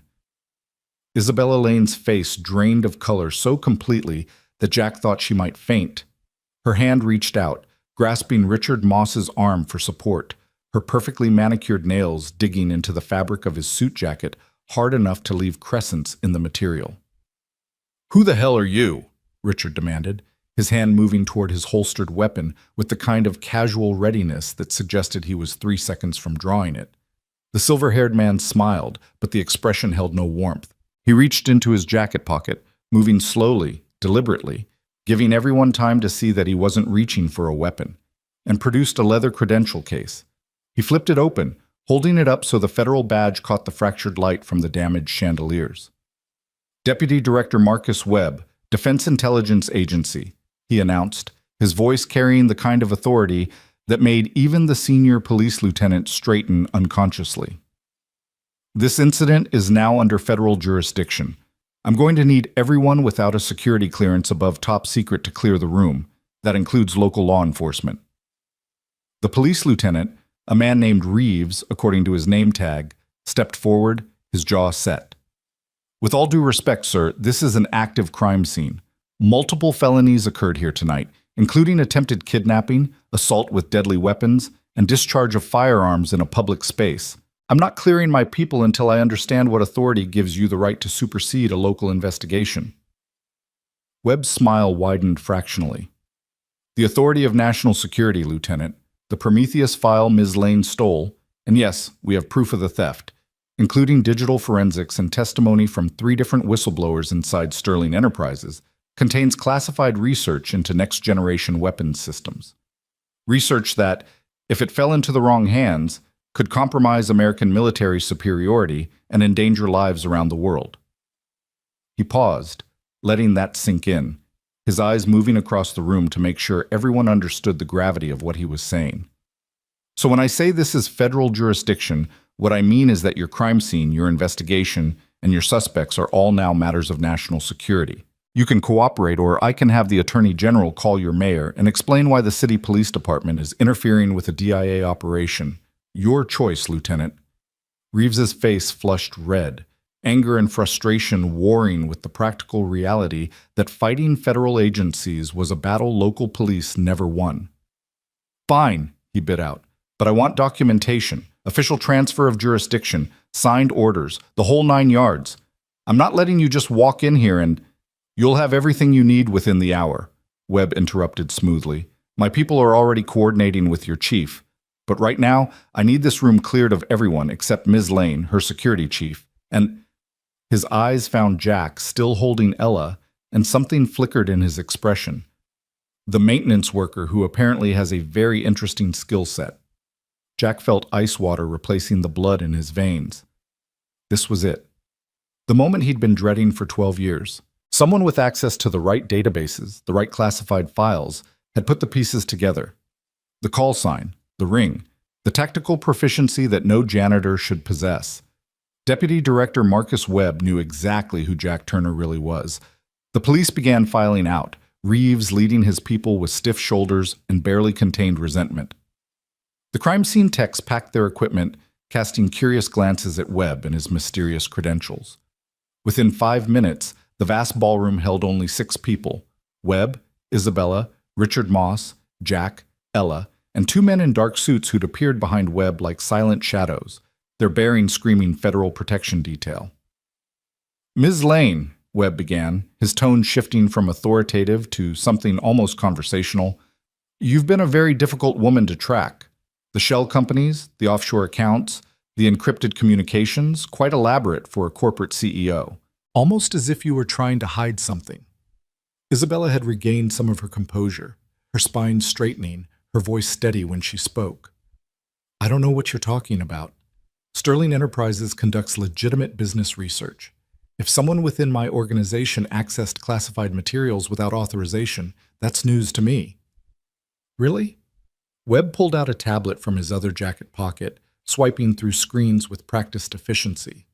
Because we have emails with your digital signature authorizing payments to a former DARPA contractor named Dr. Chen Liu.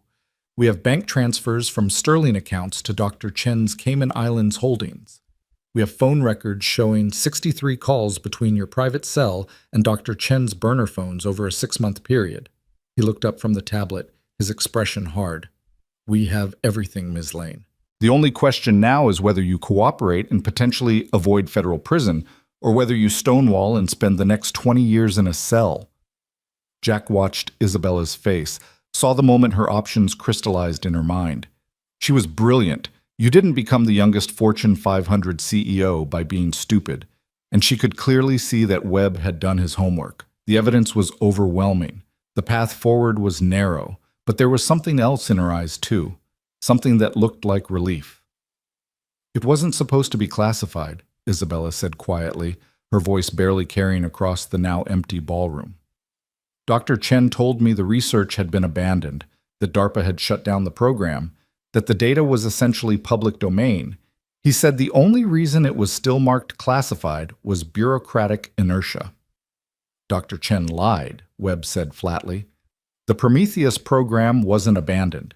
It was compartmentalized after we discovered security breaches. Dr. Chen was one of 3 researchers we suspected of planning to sell the technology to foreign interests. We were building a case against him when he disappeared. 3 weeks later, Sterling Enterprises announced a breakthrough in energy systems, breakthrough that happened to be identical to classified Prometheus research. Ella stirred in Jack's arms, her voice small and frightened. "Daddy, I don't understand what's happening. Who are these people? Why are they talking about prison?" Jack's heart clenched.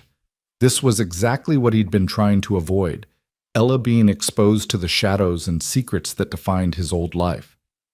"It's okay, baby girl," he murmured, though they both knew it wasn't. "These people are just trying to sort out some grown-up problems. Nothing for you to worry about."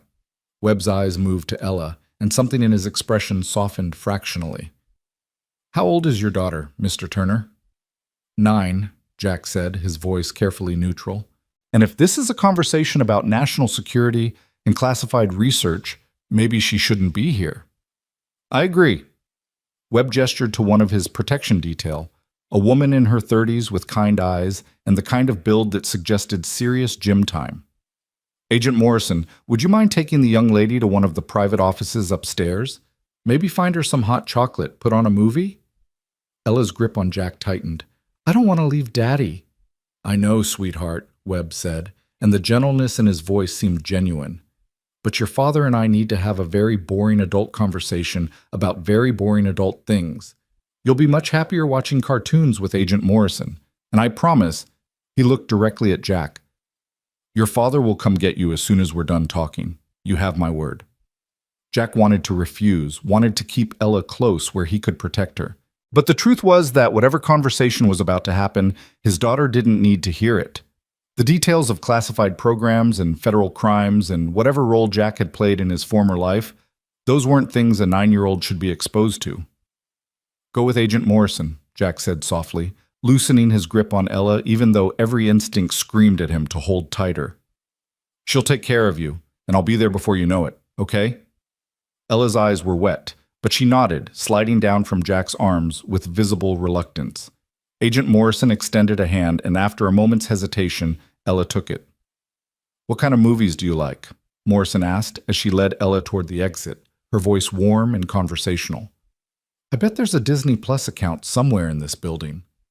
Their voices faded as they disappeared through the doorway, and Jack felt part of his soul go with them. Ella was his anchor, his reason for maintaining the fiction of normalcy. Without her here, he was just a man standing in a ballroom full of secrets and lies, facing people who knew exactly what those secrets were. Webb waited until Morrison and Ella were gone before speaking again. "Commander Jack Turner, call sign Ghost, leader of Special Operations Task Force 6, officially killed in action January 2013 during a classified operation in the Hindu Kush Mountains." He paused, studying Jack's face. "Except you weren't killed, were you? You were extracted, given a new identity, and told to disappear. And for 12 years you did. Until tonight." Richard Moss had gone pale, his eyes darting between Webb and Jack with an expression that suggested his entire understanding of reality was being rewritten in real time. "Commander," he repeated, "you're military? Special forces?" "Was," Jack corrected quietly. "A long time ago. Different life." "Jesus Christ," Richard breathed. I was Secret Service.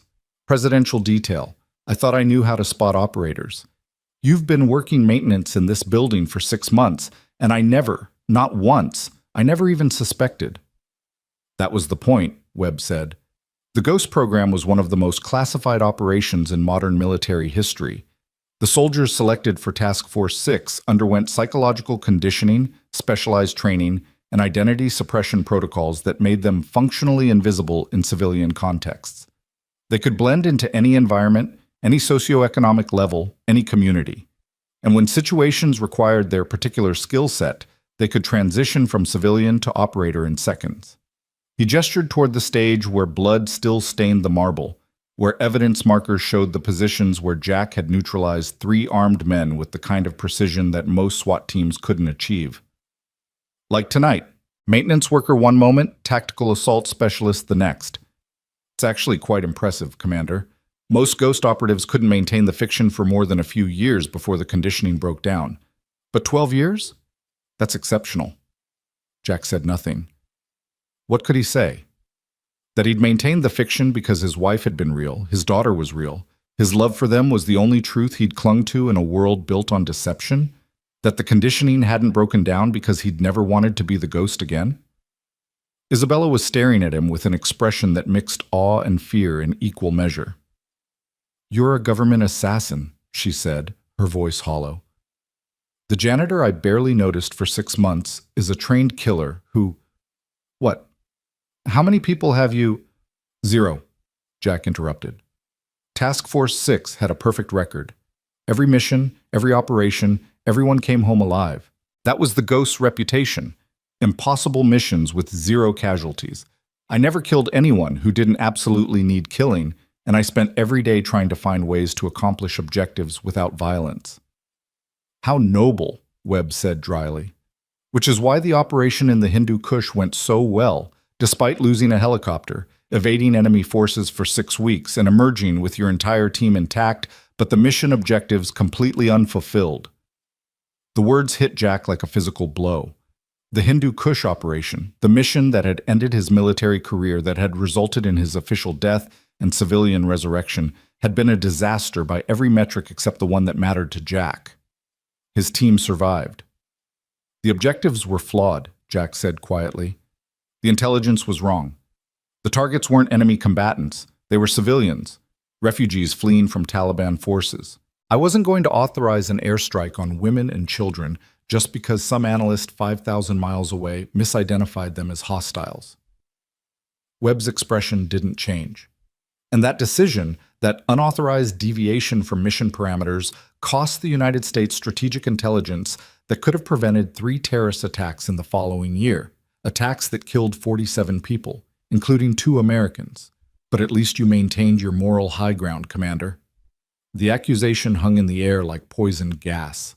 Jack had heard it before, during the debriefings, during the psychological evaluations, during the meetings where men with stars on their shoulders had explained why Task Force 6 was being dissolved and why Jack Turner needed to die. He'd killed the mission to save innocent lives, and people had died because the intelligence his mission was supposed to gather never materialized. There was no right answer, no clean moral calculation. Just impossible choices and their cascading consequences. "Why are you here?" Jack asked, changing the subject because dwelling on 12-year-old decisions served no purpose. "If you knew I was alive, if you've been tracking me, why reveal yourself now? Why not just disappear me again, make the janitor vanish the same way the commander did?" Webb smiled, and this time the expression carried genuine amusement. "Because, Ghost, I need you. The men who attacked Ms. Lane tonight weren't random contractors. They were Volok Tactical, a Russian private military company that specializes in wet work and corporate espionage. The same company that's been hired by a Chinese state-owned enterprise to acquire the Prometheus research by any means necessary." He pulled up another screen on his tablet, showing photographs of the men Jack had fought. These 6 were just the first wave. Volk has another 12 operators in the city, and we have intelligence suggesting they're planning a second attempt within 48 hours. Miss Lane's security, he nodded respectfully toward Richard Moss, is excellent, but they're not equipped to handle a sustained assault by military-trained operators. "Get her out of the city," Jack said immediately. "Federal protection, relocated to a secure facility, maintained under guard until you roll up the entire Volk cell." "We could do that," Webb agreed. "Or we could use Ms. Lane as bait and eliminate Volk's entire operation in one decisive strike, which is where you come in, Commander." Jack felt the trap closing around him, inevitable as gravity. "No, I'm retired. I'm civilian. I'm a single father who just wants to take his daughter home and pretend tonight never happened." "Tonight already happened," Webb countered. "Those videos of you neutralizing armed suspects with operator-level proficiency are already viral. By morning, every intelligence agency in the world will be analyzing that footage, running facial recognition, trying to identify the mysterious janitor with ghost-level skills. Your anonymity is gone, Commander. The question now is whether you use the limited time you have left to protect your daughter by eliminating the threat permanently, or whether you run and hope they don't find you before you're too old to fight back." Isabella spoke up, her voice steadier now, her CEO instincts reasserting themselves despite the fear in her eyes. I don't want to be bait. I don't want anyone else getting hurt because I made a mistake trusting Dr. Chen. If there's a way to end this without more violence, there isn't, Webb interrupted bluntly. The Chinese don't give up when they want something. Neither does Volk. They'll keep coming, keep escalating, until either they get the Prometheus data or enough people die that continuing the operation becomes more expensive than abandoning it. The only way to truly end this is to make it clear that pursuing you is a death sentence. He turned back to Jack, his expression hardening. That's where the ghost comes in. We set up a scenario where Volk makes their second attempt. You're in position, along with a DIA tactical team, as backup. When they move on Ms. Lane, we eliminate them, permanently, publicly, and with enough violence that Volk's leadership thinks twice before accepting another contract against American interests. You want me to kill them, Jack said flatly. You want me to break my retirement, expose myself to foreign intelligence agencies, and murder Russian contractors in what I'm guessing would be a legally questionable operation at best. I want you to protect American citizens and classified research from foreign aggression, Webb corrected. The fact that it requires violence is regrettable, but necessary. And as for the legal questions, he smiled coldly. The DIA has an entire department devoted to creating legal justifications for operations that exist in gray areas.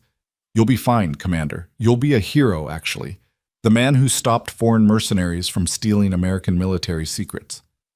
Jack looked at Isabella, saw the fear and guilt warring in her expression. Looked at Richard Moss, saw the calculation of a professional security operator trying to determine if Webb's plan had merit. Looked at the blood on the stage, the evidence of violence he'd tried so hard to leave behind. I need to think about this, Jack said finally. I need to talk to my daughter, make arrangements for her safety, figure out. You have 2 hours, Webb interrupted, checking his expensive watch. Volk's next operation window opens at midnight. If you're not committed by then, we'll implement Plan B, which involves Ms. Lane being relocated to a federal facility where she'll remain under protection indefinitely, possibly for years, while we attempt to dismantle Volk through slower, more conventional means. Years? Isabella's voice cracked. I can't. My company, my responsibilities. I have a board meeting next week, a merger that depends on my presence. Your company will survive without you, Webb said, not unkindly. But you won't survive without protection. Those are the options, Ms. Lane. 2 hours, Commander. Choose wisely. He gestured to his remaining protection detail, a man built like a linebacker with cold eyes that had clearly seen significant violence. Agent Rawlings will escort you to your daughter. You can use the private office on the 41st floor to make whatever arrangements you need. But understand, every minute you delay is a minute Volk uses to prepare their next move. Jack wanted to argue, wanted to explain all the reasons why this was insane, why pulling him back into a world he'd left behind was dangerous for everyone involved. But Webb was right about one thing. The moment Jack had moved tonight, the moment he'd revealed what he could do, his civilian life had ended. The only question now was whether he tried to run from the consequences or face them head-on. 41st floor, Jack said quietly. 2 hours. Then I'll give you my answer. Webb nodded, satisfied, and turned his attention back to Isabella. Ms. Lane, we need to discuss the specifics of what you took from Dr. Chen, what Sterling Enterprises has done with the research, and how much of it has been compromised.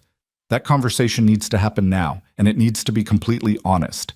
Agent Rawlings, escort Commander Turner to the private offices. Make sure he has everything he needs. Rawlings moved to Jack's side, his presence less threatening than simply overwhelming. This way, sir, he said, his voice carrying the flat effect of someone who'd learned to feel nothing while doing terrible things.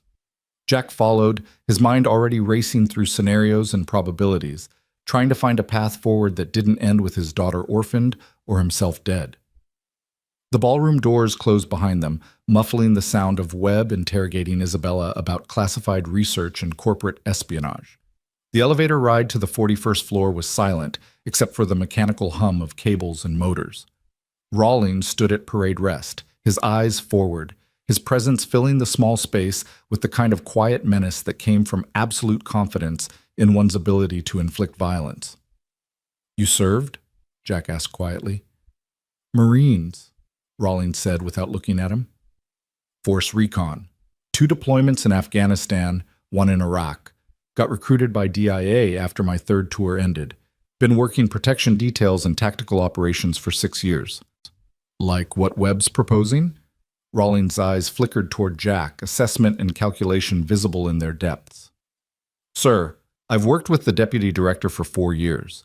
In that time, I've participated in operations across 3 continents, eliminated threats to American interests in ways that would never hold up in civilian courts, and watched good people die because we waited too long to act decisively. He paused. Webb's plan tonight isn't ideal, but it's pragmatic. Volk won't stop until they're stopped. You know that better than anyone.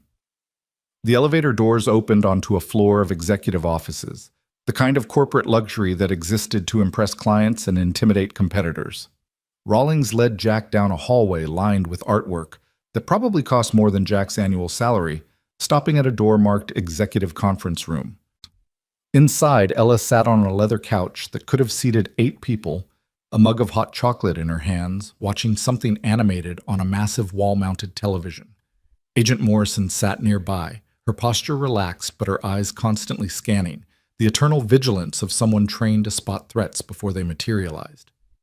"Daddy!" Ella set down her hot chocolate and ran to Jack, throwing her arms around his waist. "Agent Morrison has been really nice. She let me pick any movie I wanted, and she knows all the princesses' names, and she said after this we could watch another one if I wanted." "That's great, baby girl," Jack said, kneeling to be at her eye level, his hands gentle on her shoulders. "Agent Morrison, could you give us a few minutes? Private conversation?" Morrison looked to Rawlings, who nodded once.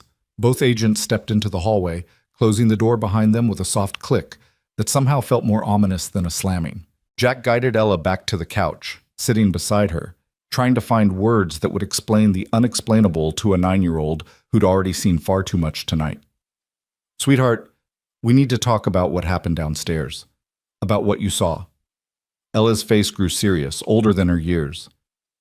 "You hurt those bad men. You had a gun. You moved like in the movies Mom never let me watch." "I know," Jack said softly, "and I'm sorry you had to see that. That's not who I want to be. That's not who I've been since you were born." "But that's who you were before, right?" Ella's eyes, Sarah's eyes, searched his face. "Before Mom, before me. You were a soldier who did dangerous things." There was no point in lying. Ella had heard Webb's speech, had heard the title Commander, had seen her father move with a proficiency that couldn't be explained away as basic infantry training. "Yes," Jack admitted.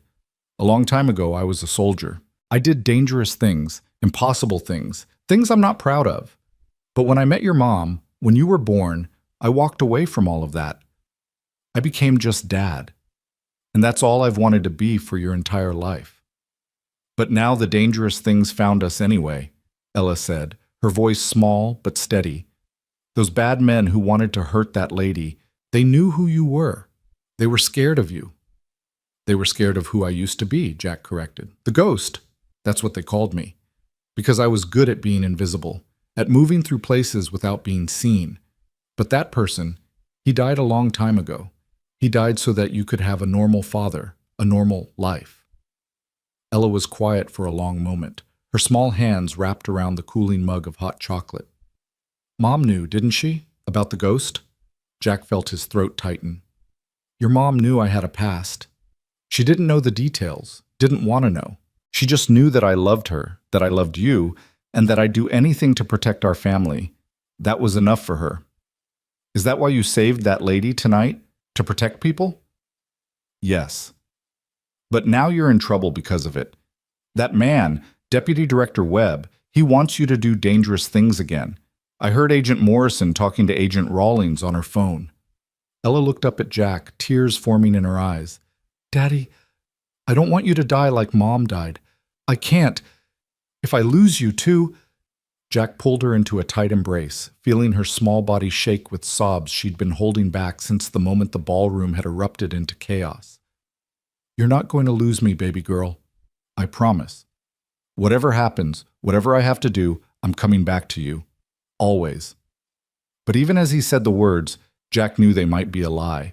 The operation Webb was proposing, using Isabella as bait, engaging Volk operators in a direct confrontation, had too many variables, too many opportunities for things to go catastrophically wrong. Professional military contractors didn't go down easy, and 12 years of rust meant Jack's reflexes, his tactical judgment, his ability to predict and counter threats might not be what they once were. He could die. He probably would die if he agreed to Webb's plan. But if he didn't agree, if he took Ella and ran, they'd spend the rest of their lives looking over their shoulders. Volk would find them eventually, or some other threat would emerge. And without the DIA's resources and protection, Jack would be trying to defend his daughter alone. The math was brutal but clear. Take the fight to Volk now, with support and planning, or wait for the fight to find them later, in circumstances of the enemy's choosing. "I need to make a phone call," Jack said quietly, releasing Ella and pulling out his cell phone, an ancient flip phone that still used physical buttons because smartphones left too much digital footprint. "It's going to be boring adult conversation. Can you finish your movie while I talk?" Ella nodded, wiping her eyes, trying to be brave in the way children did when they sensed their parents needed them to be strong. "Okay, Daddy." Jack moved to the far corner of the conference room, near windows that looked out over the city's glittering nightscape. He dialed a number from memory, one he hadn't called in 3 years, and waited through 4 rings before a voice answered. "Turner." "Jesus Christ, is this actually you?" "Hey, Marcus," Jack said quietly. "I need a favor." Marcus Chen, no relation to the doctor. Chen, who'd stolen classified research, had been Task Force 6's intelligence specialist, the man who'd kept them alive through impossible missions with his ability to predict enemy movements and identify escape routes. After the Hindu Kush operation, after they'd all officially died and been resurrected as civilians, Marcus had taken his considerable talents to the private sector, establishing a security consultancy that catered to individuals who needed to disappear. "A favor," Marcus repeated, his voice carrying equal parts disbelief and concern. "Jack, I saw the videos. The entire internet saw the videos. You neutralized 3 armed operators in under 10 seconds. That's not favor-level problems. That's, your cover is completely blown and hostile intelligence agencies are probably triangulating your position right now problems." "I know," Jack said.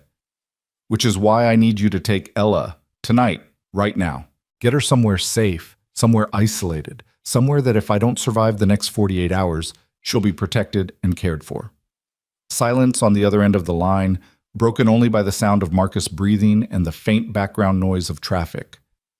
"You're going active again," Marcus said finally. "Webb found you. That magnificent bastard actually tracked down the ghost and convinced him to come out of retirement." "He didn't convince me of anything," Jack said sharply. "But there's a threat. Russian contractors, Volk Tactical, 12 operators in the city planning to assassinate a civilian target. If I don't stop them now, they'll keep coming.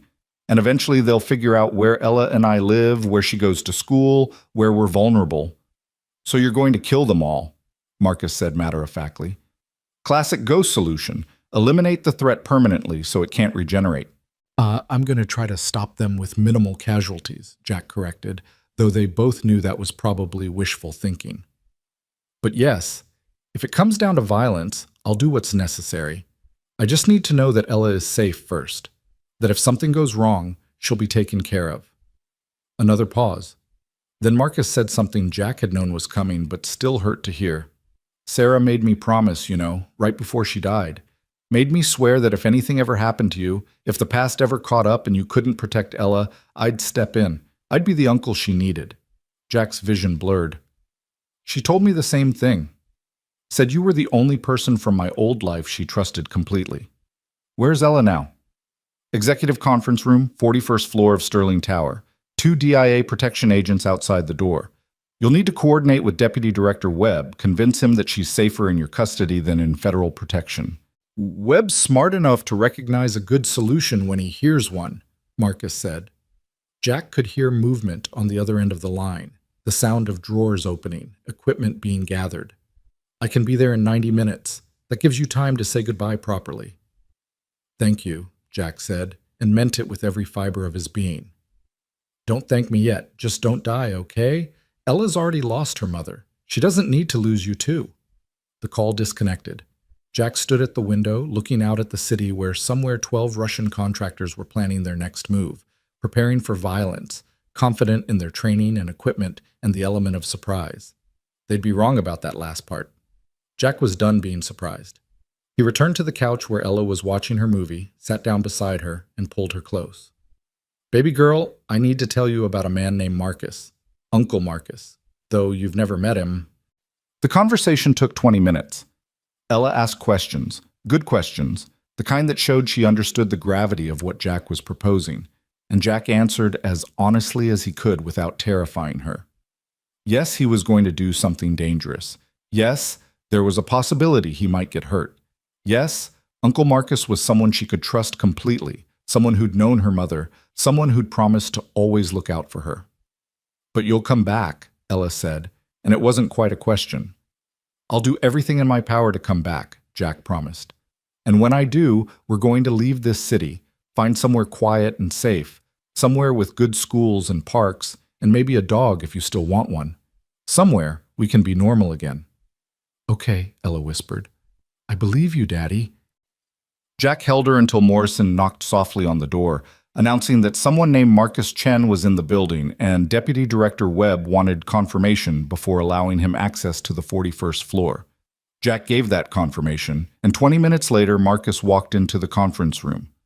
He looked older than Jack remembered, grayer, more lines around his eyes, but the sharp intelligence was still there, the quick assessment of threats and opportunities that had made him invaluable in Task Force 6.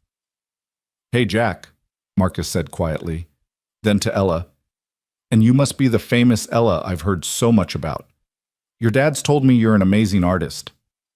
Ella looked between Jack and Marcus, her 9-year-old instincts clearly trying to determine if this stranger was safe. "Daddy says you knew my mom." "I did," Marcus confirmed, kneeling to be at her eye level. "Sarah was one of the kindest people I ever met. She had this laugh that made everyone around her smile, and she was absolutely fearless when it came to protecting the people she loved. You look like her, you know, same eyes, same determination." Something in Ella's posture relaxed. "Daddy says I'm going to stay with you for a little while, that you're going to keep me safe." "The safest," Marcus promised. "I have a cabin in the mountains 3 hours from here.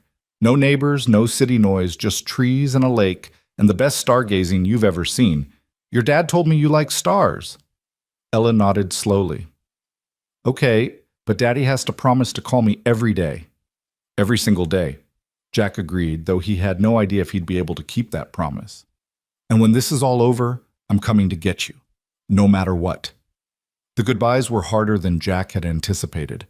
Ella clung to him, tears streaming down her face, and Jack had to physically pry her arms from around his neck, his own vision blurred beyond recognition. Marcus waited patiently, his expression sympathetic, until finally Jack managed to transfer Ella to his old teammate's care.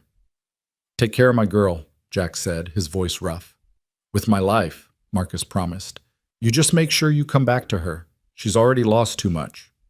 They left, Ella looking back over Marcus's shoulder, her small hand waving, until the elevator doors closed, and she was gone. Jack stood in the hallway, feeling like someone had carved out his chest and left nothing but empty space behind. Agent Rawlings appeared beside him. "It's time, sir. Deputy Director Webb is waiting in the operations center. We have 45 minutes until Volk's next window opens." Jack nodded, not trusting his voice. He followed Rawlings to another elevator, this one requiring a key card and biometric scan to access, descending to sublevels that Jack hadn't known existed in Sterling Tower. The operations center was pure government efficiency. Banks of monitors showing security feeds from across the city, communication equipment that probably cost more than Jack's apartment building, and a tactical planning table covered with maps and satellite imagery. Webb stood at the head of the table, now wearing tactical gear instead of his expensive suit, looking 10 years younger and significantly more dangerous. "Commander," Webb said, "welcome back to the world. Let's discuss how we're going to end Volk Tactical permanently." The tactical planning table glowed with overlaid satellite imagery, street maps, and real-time tracking data that painted a picture of a city unaware it was hosting a shadow war. Webb's finger traced routes on the illuminated surface, marking positions with the casual expertise of someone who'd planned hundreds of operations just like this one. Volk's remaining operators are staged in 3 locations, Webb began, his voice all business now, the silver-haired diplomat replaced by the tactical commander he'd once been. 4 men in a warehouse in the industrial district, 4 more in a luxury apartment overlooking the harbor, and the final 4 maintaining mobile surveillance positions. They're compartmentalized. If one cell is compromised, the others can continue operations independently. Jack studied the map, his mind automatically calculating sight lines, escape routes, choke points. 12 years might have passed, but tactical analysis was like breathing, once learned, impossible to forget. You're tracking them how? Electronic surveillance, human intelligence? Both, Webb said. NSA gave us access to their cell tower data after tonight's incident qualified as domestic terrorism. We've identified the burner phones Volk's using, traced their communication patterns, and isolated their probable staging areas. The apartment is confirmed. We have eyes on it right now. Thermal imaging shows 4 heat signatures. The warehouse is 90% certain based on vehicle movements and purchases made at a nearby tactical supply store. And the mobile units? Webb's expression tightened. Those are the problem. They're professionals who understand counter-surveillance. They move in patterns designed to defeat tracking, switch vehicles every few hours, never stay in one location long enough for us to establish reliable observation. We know they exist because of intercepted communications, but their current positions are unknown. Jack saw the operational challenge immediately. Taking down the warehouse and apartment cells would be relatively straightforward. Static targets, known positions, ability to establish superiority of force. But the mobile units represented a wild card, a threat that could materialize from any direction at any moment. What's the bait scenario? Jack asked. How are you planning to draw them out? Webb pulled up another layer on the tactical display, showing Sterling Tower and the surrounding blocks. Ms. Lane returns to her penthouse here in the tower. We make it look like normal security, her regular protection detail, nothing unusual. But we have DIA tactical teams staged in adjacent buildings, aerial surveillance, and a perimeter that will trigger the moment any Volk operators move within 3 blocks. They'll spot the perimeter, Jack said flatly. These aren't amateurs. They'll have done reconnaissance, identified your surveillance positions, planned approach vectors that minimize exposure. Which is why you're not part of the perimeter, Webb said, pulling up a schematic of Sterling Tower itself. You'll be inside the penthouse with Ms. Lane, close protection. When Volk makes their move, you'll be the last line of defense until our tactical teams can collapse the perimeter and neutralize the threat. Jack studied the tower schematic, noting entry points, stairwells, elevator banks. They won't come through the front door, too exposed, too many security checkpoints. They'll infiltrate through service entrances or maintenance access, probably using the same inside contact who helped them during their reconnaissance. We've locked down those access points, Webb assured him. Every service entrance, every maintenance tunnel, every ventilation shaft large enough for human access, all monitored, all secured. You're assuming they'll use known access points, Jack countered. Professional operators create their own entry vectors. Exterior wall breaches, roof insertions, even climbing the building's facade if they have the equipment.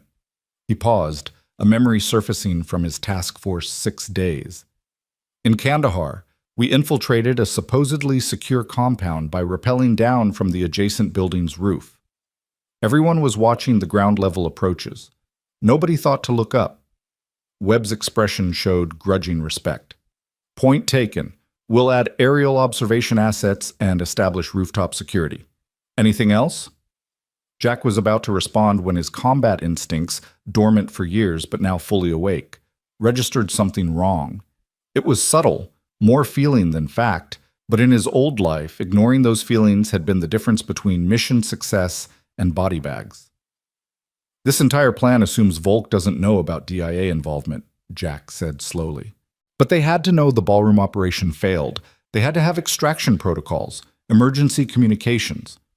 Which means their remaining operators know that 3 of their teammates were captured and are probably talking to federal interrogators right now. Webb's face remained neutral, but something flickered in his eyes.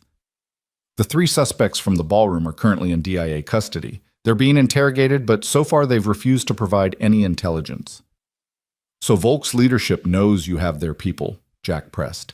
They know Isabella Lane is under federal protection. They know the operation is compromised. Why would they continue? Why not abort, cut their losses, and disappear? Because they're being paid $20 million, Webb said, and Volk's reputation depends on contract completion. If they abort now, they lose not just this payment, but future contracts. In the private military world, reputation is everything. Jack wasn't convinced. Something about the operational logic felt wrong, like a puzzle piece that didn't quite fit, but had been forced into place anyway. Professional military contractors valued their lives more than their reputations. You couldn't spend money when you were dead, unless the money wasn't the real motivation. Who's paying them? Jack asked. You said Chinese state-owned enterprise, but which one? And why is this Prometheus research worth $20 million and a high-risk operation in American territory? Webb hesitated, and Jack recognized the pause of someone deciding how much classified information to reveal. The research Dr. Chen stole involves next-generation energy systems, specifically compact fusion reactors with military applications. The breakthrough that Sterling Enterprises announced wasn't just civilian technology. It was the key to portable high-energy weapons systems, advanced propulsion, even tactical nuclear devices small enough to fit in a briefcase. The implications hit Jack like a freight train. This wasn't corporate espionage. This was proliferation of weapons technology that could fundamentally alter the global balance of power. If China acquired functional compact fusion research, they could develop weapons systems that would make current American military superiority irrelevant. Jesus Christ, Jack breathed. How much of this does Isabella Lane understand? Does she know she didn't just steal corporate secrets? She helped create the next generation of weapons of mass destruction? Ms. Lane believed she was developing civilian energy technology, Webb said. And to be fair, the applications are dual use. Compact fusion could revolutionize power generation, enable space exploration, solve climate change, but it could also enable weapons that make current nuclear arsenals look primitive by comparison. Jack's tactical assessment recalibrated. If the stakes were this high, if the Chinese government was this invested in acquiring the research, then Volk wasn't just protecting their reputation. They were operating under orders that probably included success or death clauses, the kind of contracts where failure meant more than just lost future business. You're not planning to capture them, Jack said, understanding dawning. You're planning to kill them, all of them, because you can't risk any intelligence about the Prometheus research escaping, and you can't risk Volk operators reporting back about American capabilities. Webb met his gaze steadily. This is a zero-sum operation, Commander.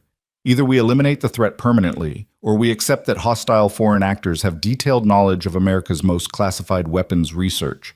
Those are the only two outcomes that preserve national security. What about the legal justifications you mentioned?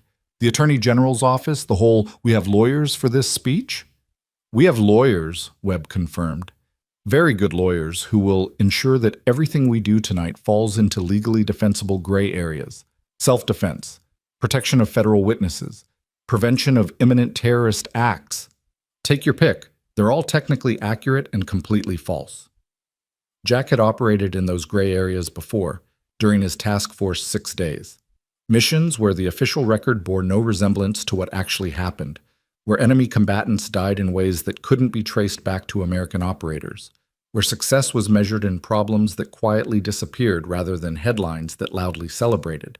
He'd walked away from that world because Sarah had shown him there was another way to live, another way to measure success and honor and worth. And now Webb was asking him to walk back into the shadows, to become the ghost again, to accept that some problems could only be solved with violence. I want it on record, Jack said quietly, that I'm doing this under protest, that I believe there are alternatives that don't require killing 12 men, regardless of their intentions or affiliations. But I also understand that my daughter's safety depends on Volk being neutralized permanently. So I'll do what you're asking, Deputy Director. I'll be the ghost one more time. That's all I needed to hear, Webb said, and if there was relief in his voice, he hit it well. Let's discuss operational details. Timing, equipment, rules of engagement. The next 90 minutes passed in a blur of tactical planning that felt simultaneously foreign and familiar. Jack found himself slipping back into old patterns, thinking in terms of kill zones and fields of fire, calculating ballistic trajectories and breach timings, speaking in the clipped professional language of operators discussing violence with clinical detachment.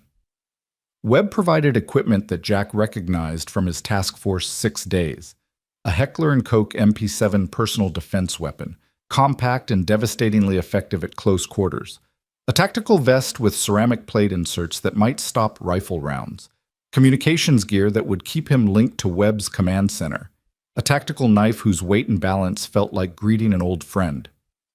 Rules of engagement are simple, Webb explained as Jack checked the MP7's action, muscle memory guiding his hands through the inspection process. Positive identification of hostile intent before engagement. Minimize collateral damage. Preserve Ms. Lane's life above all other considerations, including your own. As Jack looked up from the weapon. Including my own? You volunteered for this mission, Commander. You understood the risks, but Ms. Lane is a civilian who made a mistake. She doesn't deserve to die because of it. If it comes down to a choice between her life and yours, you make the right call. It was a suicide mission disguised as a protection detail, and they both knew it. But Jack had made his peace with that possibility the moment he'd sent Ella away with Marcus. Better he die trying to create a safe world for his daughter than live while threats circled ever closer. Understood, Jack said simply. The final briefing included introduction to the DIA tactical team, 8 operators who would form the outer perimeter, all of them with Special Forces backgrounds, all of them looking at Jack with expressions that mixed respect and curiosity. They'd clearly been briefed on who the Ghost was, what Task Force 6 had accomplished, and why bringing a retired operator out of civilian life was worth the risk. Their team leader, a Marine named Captain Sarah Chen, approached Jack after the briefing. Commander Turner, it's an honor, sir. I wrote my master's thesis on Task Force 6's operational methodologies. Your zero casualty record was legendary. Was, Jack emphasized. That was a different person, a different time. Tonight, I'm just backup captain. You and your team are the primary response force. I'm the last resort if everything else fails. Chen nodded, but her expression suggested she understood exactly what Jack's presence meant. Webb expected things to go wrong, expected the tactical team to be insufficient, expected that only a Ghost-level operator could ensure mission success. Isabella Lane was brought into the operations center looking exhausted, her perfect corporate facade cracked by hours of interrogation and the slowly dawning realization of what her pursuit of technological advancement had unleashed. She changed into tactical casual clothing, jeans, boots, a jacket that wouldn't restrict movement, and accepted the bulletproof vest Webb offered with the numb compliance of someone in shock. Ms. Lane, Jack said quietly, moving to where she stood apart from the tactical preparations. I need you to understand what's about to happen. We're using you as bait to draw out Volk's remaining operators. There's a significant possibility that they'll breach the penthouse security. When that happens, your only job is to do exactly what I tell you, immediately, without question. Can you do that? Isabella's eyes focused on him, and he saw steel beneath the exhaustion. I built a Fortune 500 company from nothing, Mr. Turner. I'm not some helpless damsel who'll freeze when things get difficult. If you tell me to run, I run. If you tell me to hide, I hide. If you tell me to fight, I'll grab whatever weapon is available and fight. Just keep me alive long enough to fix the mistake I made trusting Dr. Chen. Jack respected that answer. The best way you can help me keep you alive is by not being brave. Bravery gets civilians killed. Smart compliance keeps them breathing. When things start happening, and they will happen fast, your instinct will be to freeze, to try to understand what's occurring. Ignore that instinct. Move first, understand later. Got it, Isabella said. Move first, understand later. Webb called them over to the tactical table one final time. It's 11:47 p.m. Volk's operational window opens in 13 minutes. Miss Lane, you're heading up to your penthouse now, along with Commander Turner and 2 members of your regular security detail. Everyone maintains normal procedures. You're exhausted from a difficult day, heading home, nothing unusual. Captain Chen's team is already in position in adjacent buildings. Aerial surveillance is active. We have every advantage except knowing exactly when and where Volk will strike. Any intelligence from the captured operators? Jack asked. They're still refusing to talk, Webb admitted. But we did recover encrypted communication devices. NSA is working on breaking the encryption, but so far, no luck. We're operating under the assumption that Volk knows we're waiting for them and has adjusted their tactics accordingly, which meant whatever was coming would be unexpected, creative, and probably more violent than the ballroom assault. Volk's leadership would have analyzed what went wrong the first time, would have identified Jack as the variable that disrupted their operation, and would be planning accordingly.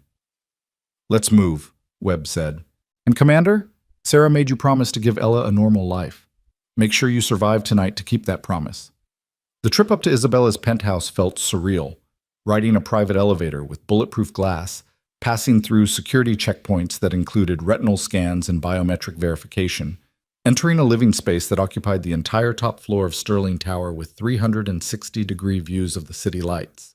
Isabella's regular security detail, 2 competent professionals named Rodriguez and Thompson, took positions by the main entrance, their awareness heightened but their demeanor professional. They'd been briefed on the situation, knew they were bait in a trap designed to catch Russian military contractors, and had volunteered for duty despite the risks. Jack moved through the penthouse, checking sight lines and cover positions with the automatic thoroughness of his training. Floor-to-ceiling windows offered spectacular views but zero tactical advantage. They were just expensive backstops for any rounds that missed their targets. The furniture was designer quality, but fragile, nothing that would stop bullets or provide meaningful concealment. The kitchen area had a granite counter that might offer some protection, but the layout was open concept, designed for entertaining rather than defense. "Your penthouse is a tactical nightmare," Jack informed Isabella, who'd collapsed onto a leather sofa that probably cost more than a car. "No choke points, minimal cover, too many access vectors. If I were planning an assault on this location, I'd rate it as ideal for attackers, terrible for defenders." "I'll keep that in mind when I'm redecorating," Isabella said dryly. "Assuming I survive long enough to redecorate." Jack's communications earpiece crackled to life. "Ghost, this is Overwatch," Webb's voice came through clearly despite the encryption. "All teams report ready. Perimeter is established. We have visual confirmation on the warehouse cell, 4 operators loading equipment into a van. Apartment cell remains static. Mobile units still unaccounted for." "Copy Overwatch," Jack responded, feeling the old combat calm settling over him like a familiar coat. His heart rate was steady, his breathing controlled, his mind clear of everything except tactical considerations. "Be advised, the primary location has minimal defensive advantages. Recommend repositioning more assets closer to the building." "Negative, Ghost. Moving assets now would tip our hand. Maintain position and stand by." Time passed with the peculiar distortion of pre-combat waiting. Minutes felt like hours. Every sound amplified, every shadow potentially hostile. Rodriguez and Thompson maintained their positions with professional discipline, but Jack could see the tension in their shoulders, the way their hands stayed close to their weapons. Isabella had stopped pretending to relax, sitting upright on the sofa, her eyes moving between Jack and the penthouse entrance. "How many operations like this have you done?" she asked quietly. "Waiting for violence you know is coming but can't prevent?" "More than I can count," Jack said. "Less than I'd like to remember." "Do you get scared before it starts?" Jack considered lying, offering some platitude about training overcoming fear. But Isabella deserved honesty, especially if these were potentially her final hours. Every single time. Fear is what keeps you alive. It sharpens your reflexes, heightens your awareness, makes you take threats seriously. The soldiers who claim they never feel fear are either lying or dangerously unstable. The trick isn't eliminating fear. It's controlling it, using it, not letting it control you.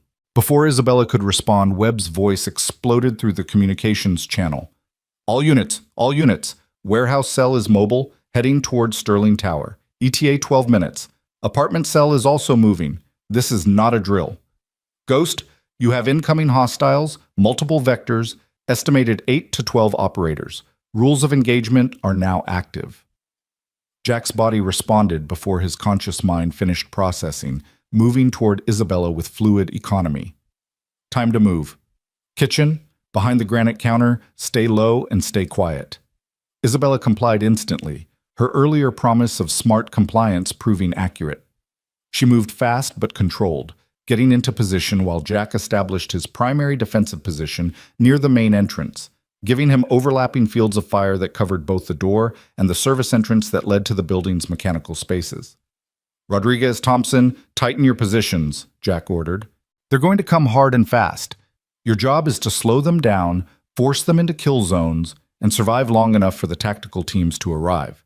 Do not try to be heroes." Both men acknowledged with curt nods, checking their weapons, settling into defensive stances that suggested competence if not quite Special Forces level proficiency. Webb's voice provided continuous updates. "Warehouse cell ETA 9 minutes. Apartment cell ETA 11 minutes. Aerial surveillance has visual on both vehicles. Still no contact with mobile units. Ghost, be advised they could already be in the building." Jack's instincts were screaming now, that primitive warning system that had kept him alive through too many impossible situations. Something was wrong with this scenario. The timing was too perfect, the approach too obvious. Professional operators didn't announce their arrival like this, didn't move in vehicles that could be tracked by satellite surveillance, unless they wanted to be tracked. "Overwatch, Ghost," Jack said urgently. "I think we're missing something. The warehouse and apartment cells are a diversion. The real threat is already in the building, the mobile units we couldn't track.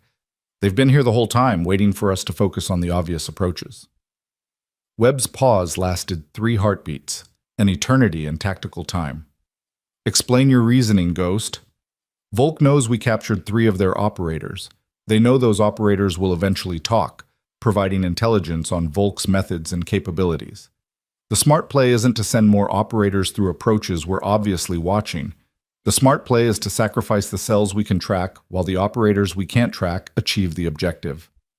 "You're suggesting the warehouse and apartment cells are bait?" "I'm suggesting they're either bait or they're planning something we haven't anticipated. Either way, the threat isn't 12 minutes out. It's already here." As if summoning them by speaking their existence, Jack's ears caught a sound that didn't belong. The whisper of fabric against metal, coming from the service entrance. Too quiet for civilian hearing, but unmistakable to someone trained to detect infiltration. "Contact service entrance," Jack said quietly into his mic, bringing the MP7 to his shoulder, sight picture perfect, finger resting lightly on the trigger guard. "I have movement. No visual yet. Rodriguez, Thompson, reorient on my position." The service entrance door exploded inward, not with the controlled breach of professional operators, but with the devastating violence of shaped charges designed to destroy obstacles and disorient defenders. The blast wave hit like a physical fist, accompanied by flashbang grenades that turned the penthouse into a hellscape of light and noise. Jack's training saved him. He'd closed his eyes and opened his mouth the instant before detonation, minimizing the disorientation. He fired through the smoke and debris, controlled 3-round bursts aimed at the doorway where operators would be entering, using sound and memory to guide his shots since vision was temporarily useless. He heard the distinctive sound of bullets hitting body armor, heard someone grunt in pain, heard boots on marble as figures moved through the breach with professional coordination. His vision cleared in time to see 4 operators in full tactical gear flowing into the penthouse, weapons up, moving in practiced patterns that spoke of hundreds of hours of training. Jack's first burst caught the lead operator in the hip, below where his armor protected, sending him down with a scream. The second burst forced the remaining 3 into cover behind furniture that wouldn't stop bullets but broke their sight lines. Rodriguez and Thompson were firing now too, their weapons adding to the chaos, but they were out of position and their shots went wide.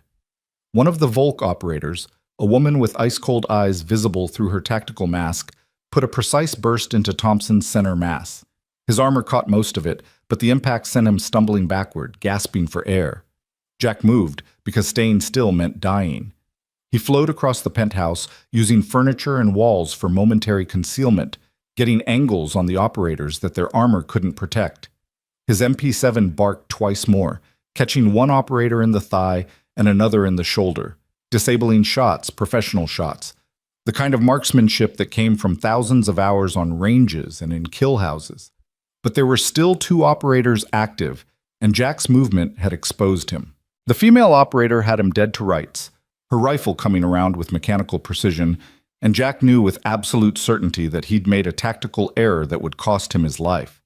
The shot never came. Instead, the operator's head snapped sideways as a gunshot echoed from the kitchen area. Jack's eyes tracked the trajectory and found Isabella Lane standing behind the granite counter, Rodriguez's backup pistol in her hands, recovered from where he'd fallen, smoke still wisping from the barrel. "I said I'd fight," Isabella said, her voice shaking but her hands steady.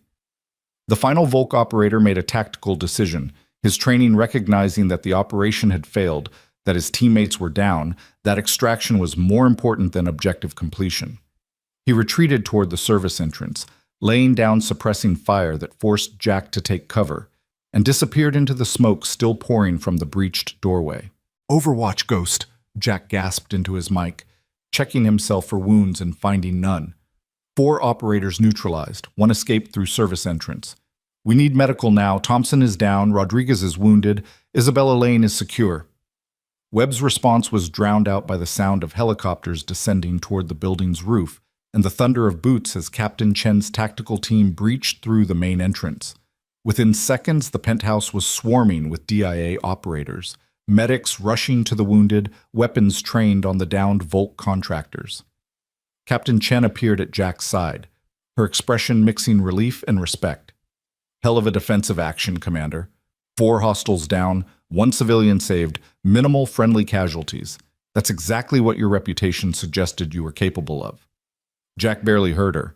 His eyes were on Isabella, who dropped the pistol and collapsed behind the granite counter, shaking with post-combat adrenaline. He moved to her side, kneeling, checking for wounds and finding only shock.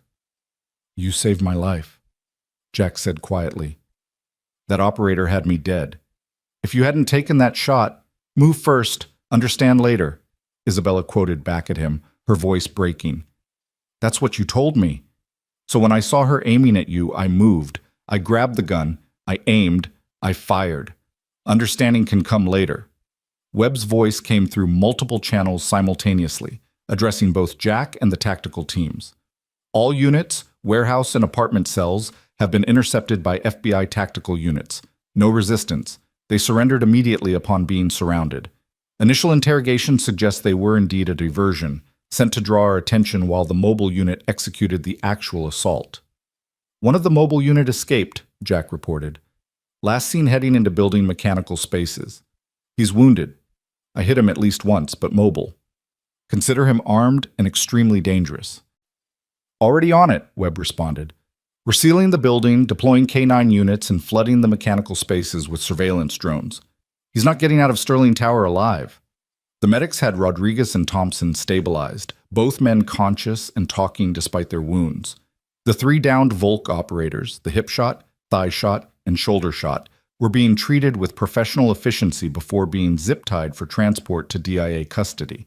The 4th operator, the one Isabella had shot, lay motionless under a medical sheet, the first casualty of the night. Jack felt the weight of that death even though he hadn't fired the killing shot. He'd created the tactical situation that made Isabella's action necessary. He'd drawn the Ghost back from retirement, had accepted Webb's mission, had agreed to violence as a solution. The blood on the penthouse floor was on his hands as much as anyone's. "Commander Turner?" Captain Chen was speaking to him, concern evident in her voice. "Sir, are you injured? You're bleeding from your left arm." Jack looked down and discovered she was right. A graze wound, probably from a ricochet. Nothing serious, but bleeding steadily through his tactical vest. He hadn't even felt it during the firefight, adrenaline and training overriding pain signals. "I'm fine," he said automatically. "Just a scratch." "Medic," Chen called, and within moments Jack was being treated by a young woman with steady hands who cleaned and bandaged the wound with practiced efficiency. The penthouse slowly transformed from an active combat zone to a secured crime scene. Evidence markers appeared. Photographers documented everything, and federal agents in suits and credentials began the tedious process of collecting statements and establishing official narratives. Webb appeared through the chaos, his tactical gear replaced by his civilian suit, somehow looking fresh despite commanding an operation for the past 6 hours. "Commander, Ms. Lane, we need to discuss what happens next." They relocated to Isabella's home office, one of the few rooms in the penthouse that hadn't been damaged by the assault, where Webb laid out the immediate future with bureaucratic precision. The official story is that Russian intelligence operatives attempted to kidnap Ms. Lane to acquire classified information she'd unknowingly received from Dr. Chester Chen. Federal agents intercepted the operation, resulting in 4 suspects wounded, 1 fatality, and 8 additional arrests. The civilian contractor who assisted in Ms. Lane's defense, that's you, Commander, will be officially commended but kept out of media coverage for security reasons. What about the Prometheus research? Isabella asked. The real reason Volk wanted me? Sterling Enterprises will transfer all related research, data, and prototypes to the Department of Defense, Webb said. It wasn't a request. In exchange, you'll receive immunity from prosecution for the initial acquisition of classified materials. The official position will be that Dr. Chen misrepresented the research's classification status, making you an unwitting victim rather than a willing participant. That's generous, Isabella said quietly. More generous than I deserve. It's pragmatic, Webb corrected. Prosecuting you helps no one and exposes information we'd prefer to keep classified.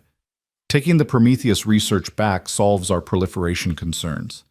And you've learned an expensive lesson about verifying your sources' claims regarding classified materials. Isabella nodded, accepting the terms with visible relief. And what happens to me now? Am I still in danger? Will Volk send more operators? Volk Tactical will cease operations in American territory, Webb said with absolute confidence. We have 8 of their operators in custody, all of whom are looking at decades in federal prison. We've also seized their financial assets, communications infrastructure, and made it clear through diplomatic channels that any further action against American citizens will result in consequences that extend beyond simple law enforcement. Which was diplomat speak for, "We'll kill everyone involved and burn your organization to the ground," Jack translated mentally. So I'm safe, Isabella said, as if testing the words to see if they felt true. As safe as anyone can be in this world, Webb confirmed. You'll maintain security for the next few months while we ensure Volk's compliance, but yes, the immediate threat has been neutralized. Isabella turned to Jack, her expression complex. Gratitude and guilt, and something that might have been respect.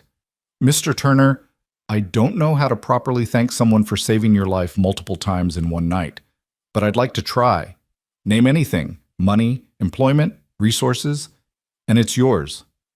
Jack thought about what he actually needed. Not money. He'd lived on minimal resources for 12 years and could continue indefinitely. Not employment. Returning to corporate work after tonight felt impossible. What he needed was something money couldn't buy, but power and connections might provide. I need to disappear again, Jack said quietly. Not just me, my daughter too. New identities, new location, the kind of comprehensive disappearance that prevents foreign intelligence agencies from tracking us down. Can you help with that? Isabella looked at Webb, who nodded slowly. That can be arranged. The DIA has resources for relocating assets who've been compromised. New names, new histories, documentation that will pass any background check. You'll essentially become different people. And my daughter's education? Her future? I can't have her paying the price for my past. Full scholarship to any institution she qualifies for, routed through a legitimate foundation that won't raise questions, Webb said, along with a trust fund sufficient to provide for her needs through adulthood. Consider it payment for services rendered and insurance against you ever discussing what you've seen and done. It was a good deal, better than Jack had expected, but there was one more thing he needed, one more piece of the normal life he'd promised Sarah he'd give their daughter. I want Marcus Chen included in the relocation package, Jack said. He's been protecting my daughter tonight, and he's the only family she has beyond me. Whatever new identity we're getting, he needs to be part of it. Done, Webb agreed without hesitation. Anything else? Jack looked around Isabella's office, at the expensive furniture and corporate awards, the visible markers of success and achievement. Then he thought about Ella, probably asleep in Marcus's mountain cabin, dreaming of stars and coloring books and a father who always came home. I want my daughter to never know what I did tonight, Jack said. I want her to grow up believing her father was just a janitor who got lucky, who happened to be in the right place at the right time. Not the ghost, not a killer, just Dad. Webb studied him for a long moment, his expression unreadable. That's probably not possible, Commander. The videos from the ballroom are still circulating. Journalists are already investigating your background, trying to piece together how a maintenance worker could move like a special forces operator. Eventually, someone will connect the dots. We'll discover that Jack Turner died 12 years ago in Afghanistan and that the ghost walked out of those mountains alive. Then I'll deal with that when it happens, Jack said. But for now, for as long as possible, I want Ella to have normal. To have the childhood I promised her mother she'd have. That's what I'm asking for, Deputy Director. Not money, not glory, not recognition, just the chance to be a father instead of a weapon. Webb's expression softened fractionally. You're a better man than most of the people I work with, Commander. Better than most of the people I've commanded. The world needs weapons, needs people willing to do hard things in dark places. But it also needs fathers who love their daughters more than they love violence. He extended his hand. You'll have your normal life, Jack Turner, or whatever your new name ends up being. The ghost can finally rest. Jack shook his hand, feeling the weight of 12 years lifting slightly. Not gone, violence left marks that never fully faded, but lighter. Manageable. The debriefing took another 2 hours, every detail documented, every decision justified, every bullet accounted for. Jack gave his statement with professional precision, edited to remove anything that might reveal just how much tactical knowledge he still possessed, how easily he'd slipped back into the ghost patterns. Dawn was breaking over the city when Jack finally left Sterling Tower, escorted by DIA agents who drove him to a safe house where Marcus and Ella were waiting. The mountain cabin Webb had mentioned was real, isolated, secure, and currently serving as temporary housing while the relocation paperwork was processed. Ella was awake when Jack arrived, sitting on the cabin's porch with Marcus, watching the sunrise paint the mountains in shades of gold and amber. She saw the SUV approaching and was running before it fully stopped, her small body colliding with Jack's with enough force to make him stagger. "You came back," she sobbed into his chest. "You promised, and you came back." "Always, baby girl," Jack murmured, holding her tight enough that he could feel her heartbeat, reassuring himself that she was real, safe, whole. "Always." Marcus approached more slowly, his expression carefully neutral. "How bad?" 4 down, 1 civilian casualty, 1 escaped but wounded, Jack said quietly over Ella's head. "The threat is neutralized. We're getting relocated, new identities, the full package. You're included if you want." "Do I want to give up my comfortable civilian consulting business to go on the run with my former commanding officer and his daughter?" Marcus pretended to consider. "Yeah, Jack, I'm in. Sarah made me promise to look after both of you. Figure this makes keeping that promise easier." They went inside the cabin, where a breakfast neither man had cooked was waiting. DIA catering, apparently even safe houses, came with food service.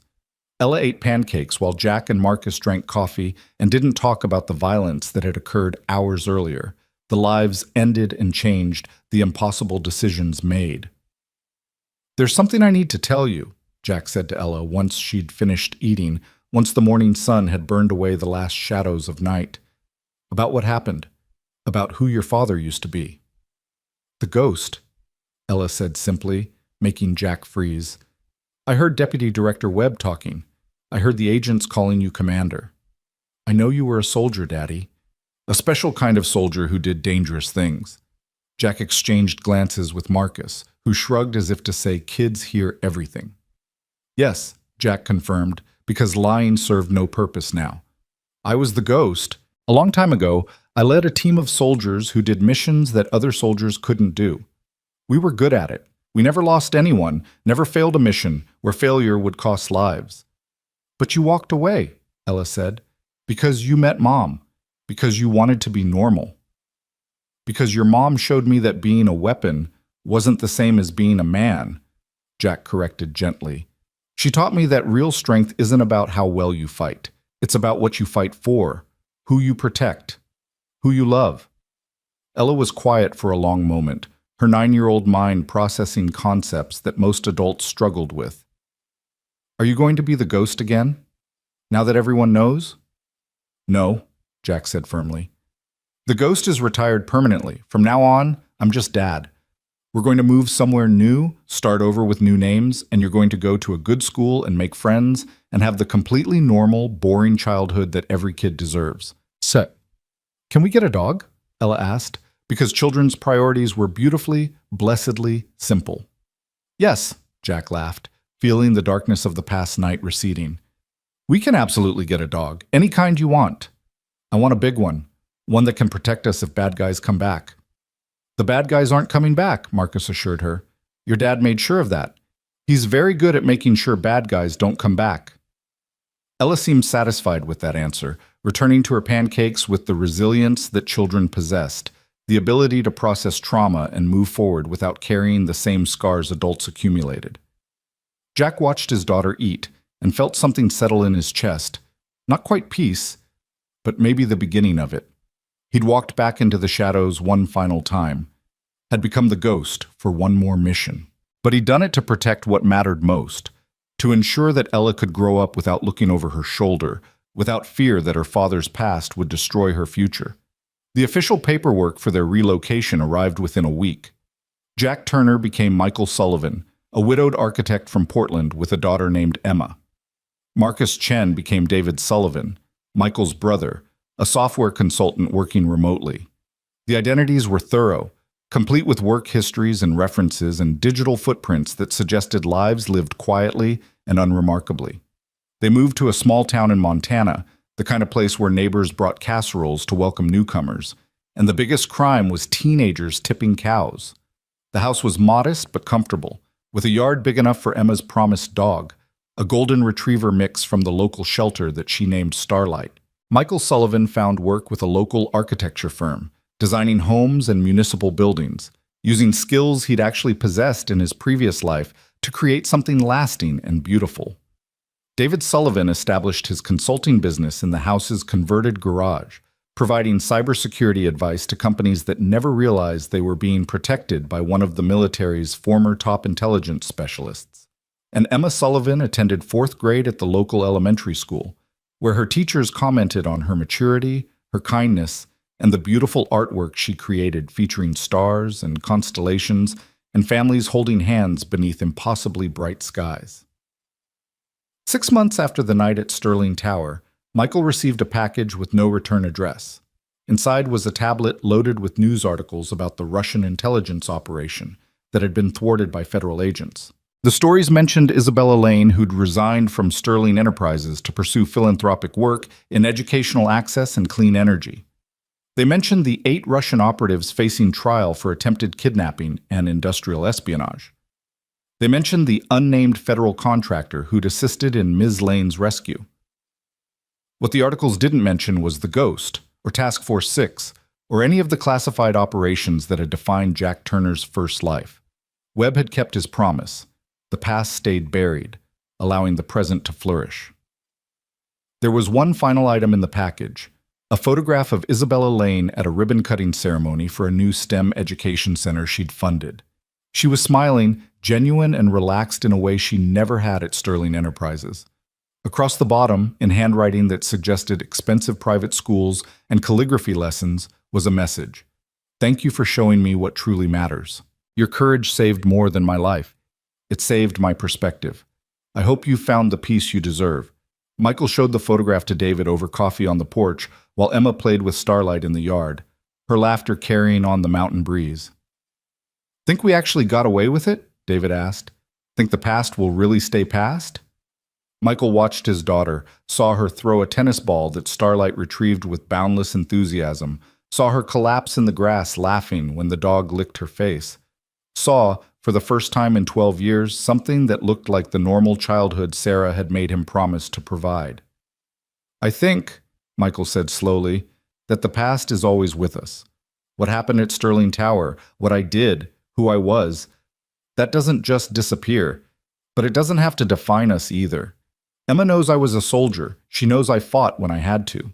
But she also knows that I chose her over violence, chose building a life over destroying threats, chose being dad over being the ghost.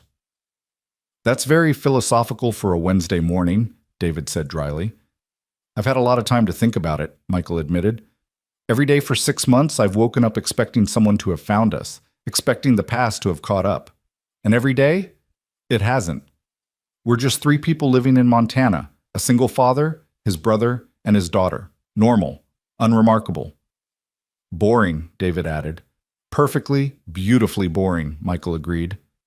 Emma ran up to the porch, Starlight bounding beside her, both of them covered in grass stains and dog hair. Uncle David, can we go to the lake this weekend? My friend Sarah said there's good fishing. Absolutely, David said. Your dad claims he was quite the fisherman back in the day. We should test that claim. I never claimed that, Michael protested, but he was smiling. I said I'd been fishing exactly once and caught nothing. Then this weekend you'll catch something, Emma declared with the absolute confidence of childhood. Because we're the Sullivans, and Sullivans can do anything if we try hard enough. Michael met David's eyes over Emma's head, saw his old teammate fighting back emotion. Because Emma was right, in a way. Not that they could do anything, but that trying mattered. That showing up for each other, for family, for the small daily acts of love and care was its own kind of courage, its own kind of victory. You're absolutely right, sweetheart, Michael said, pulling Emma into a hug while Starlight wagged her tail hard enough to create a small windstorm. The Sullivans can do anything, and you know what we're going to do right now? What? We're going to go inside, make some lunch, and then spend the afternoon doing absolutely nothing dangerous, exciting, or interesting. Just a regular family on a regular Wednesday. Emma wrinkled her nose. That sounds kind of boring, Dad. That's the point, baby girl, Michael said, and realized he meant it with every fiber of his being. That's exactly the point. They went inside together, leaving the porch and the Montana mountains and the past that had nearly destroyed them. Jack Turner, commander, ghost, weapon, stayed outside with the morning sun and the memories of missions that would never be declassified. Inside was Michael Sullivan, father, architect, man trying desperately to be normal. And that was enough. That was everything. Later that evening, after Emma was asleep and David had retreated to his garage office, Michael stood at his daughter's bedroom door, watching her breathe in the peaceful rhythm of childhood dreams. Starlight lay at the foot of her bed, already adapting to his role as protector and companion. The silver ring still sat on Michael's left hand because some promises transcended identities. The inscription, Ghost 6 Omnia, remained hidden, visible only to those who knew what to look for. It was a reminder, a memorial, a promise that the man who'd walked out of the Hindu Kush mountains had become something better than a weapon. He'd become a father who kept his promises. A man who'd fought his last battle not for medals or missions, but for his daughter's right to draw pictures of stars without fear. A man who'd finally understood what Sarah had been trying to teach him all along. That true strength wasn't measured in successful operations or zero casualty records. It was measured in moments like this, a sleeping child, safe and loved, dreaming of fishing trips and dog names and all the perfectly normal things that children should dream about. The ghost was gone, buried beneath paperwork and new identities and the quiet dignity of a life lived in the light rather than the shadows. And in his place stood Michael Sullivan, father, protector, ordinary man with an extraordinary past that he'd traded for the most valuable thing in the world, the chance to watch his daughter grow up. Outside, the Montana stars blazed in patterns Emma would learn to name, constellations that would guide her through a future her father had fought to secure. Inside, Michael Sullivan turned off the light, whispered, "Love you, baby girl," to his sleeping daughter, and closed the door on the ghosts of his past. Some men were born to be weapons. But the best men, Michael had finally learned, were the ones who chose to be fathers instead. And that choice, made every single day in 1,000 small ways, was the truest victory he'd ever achieved.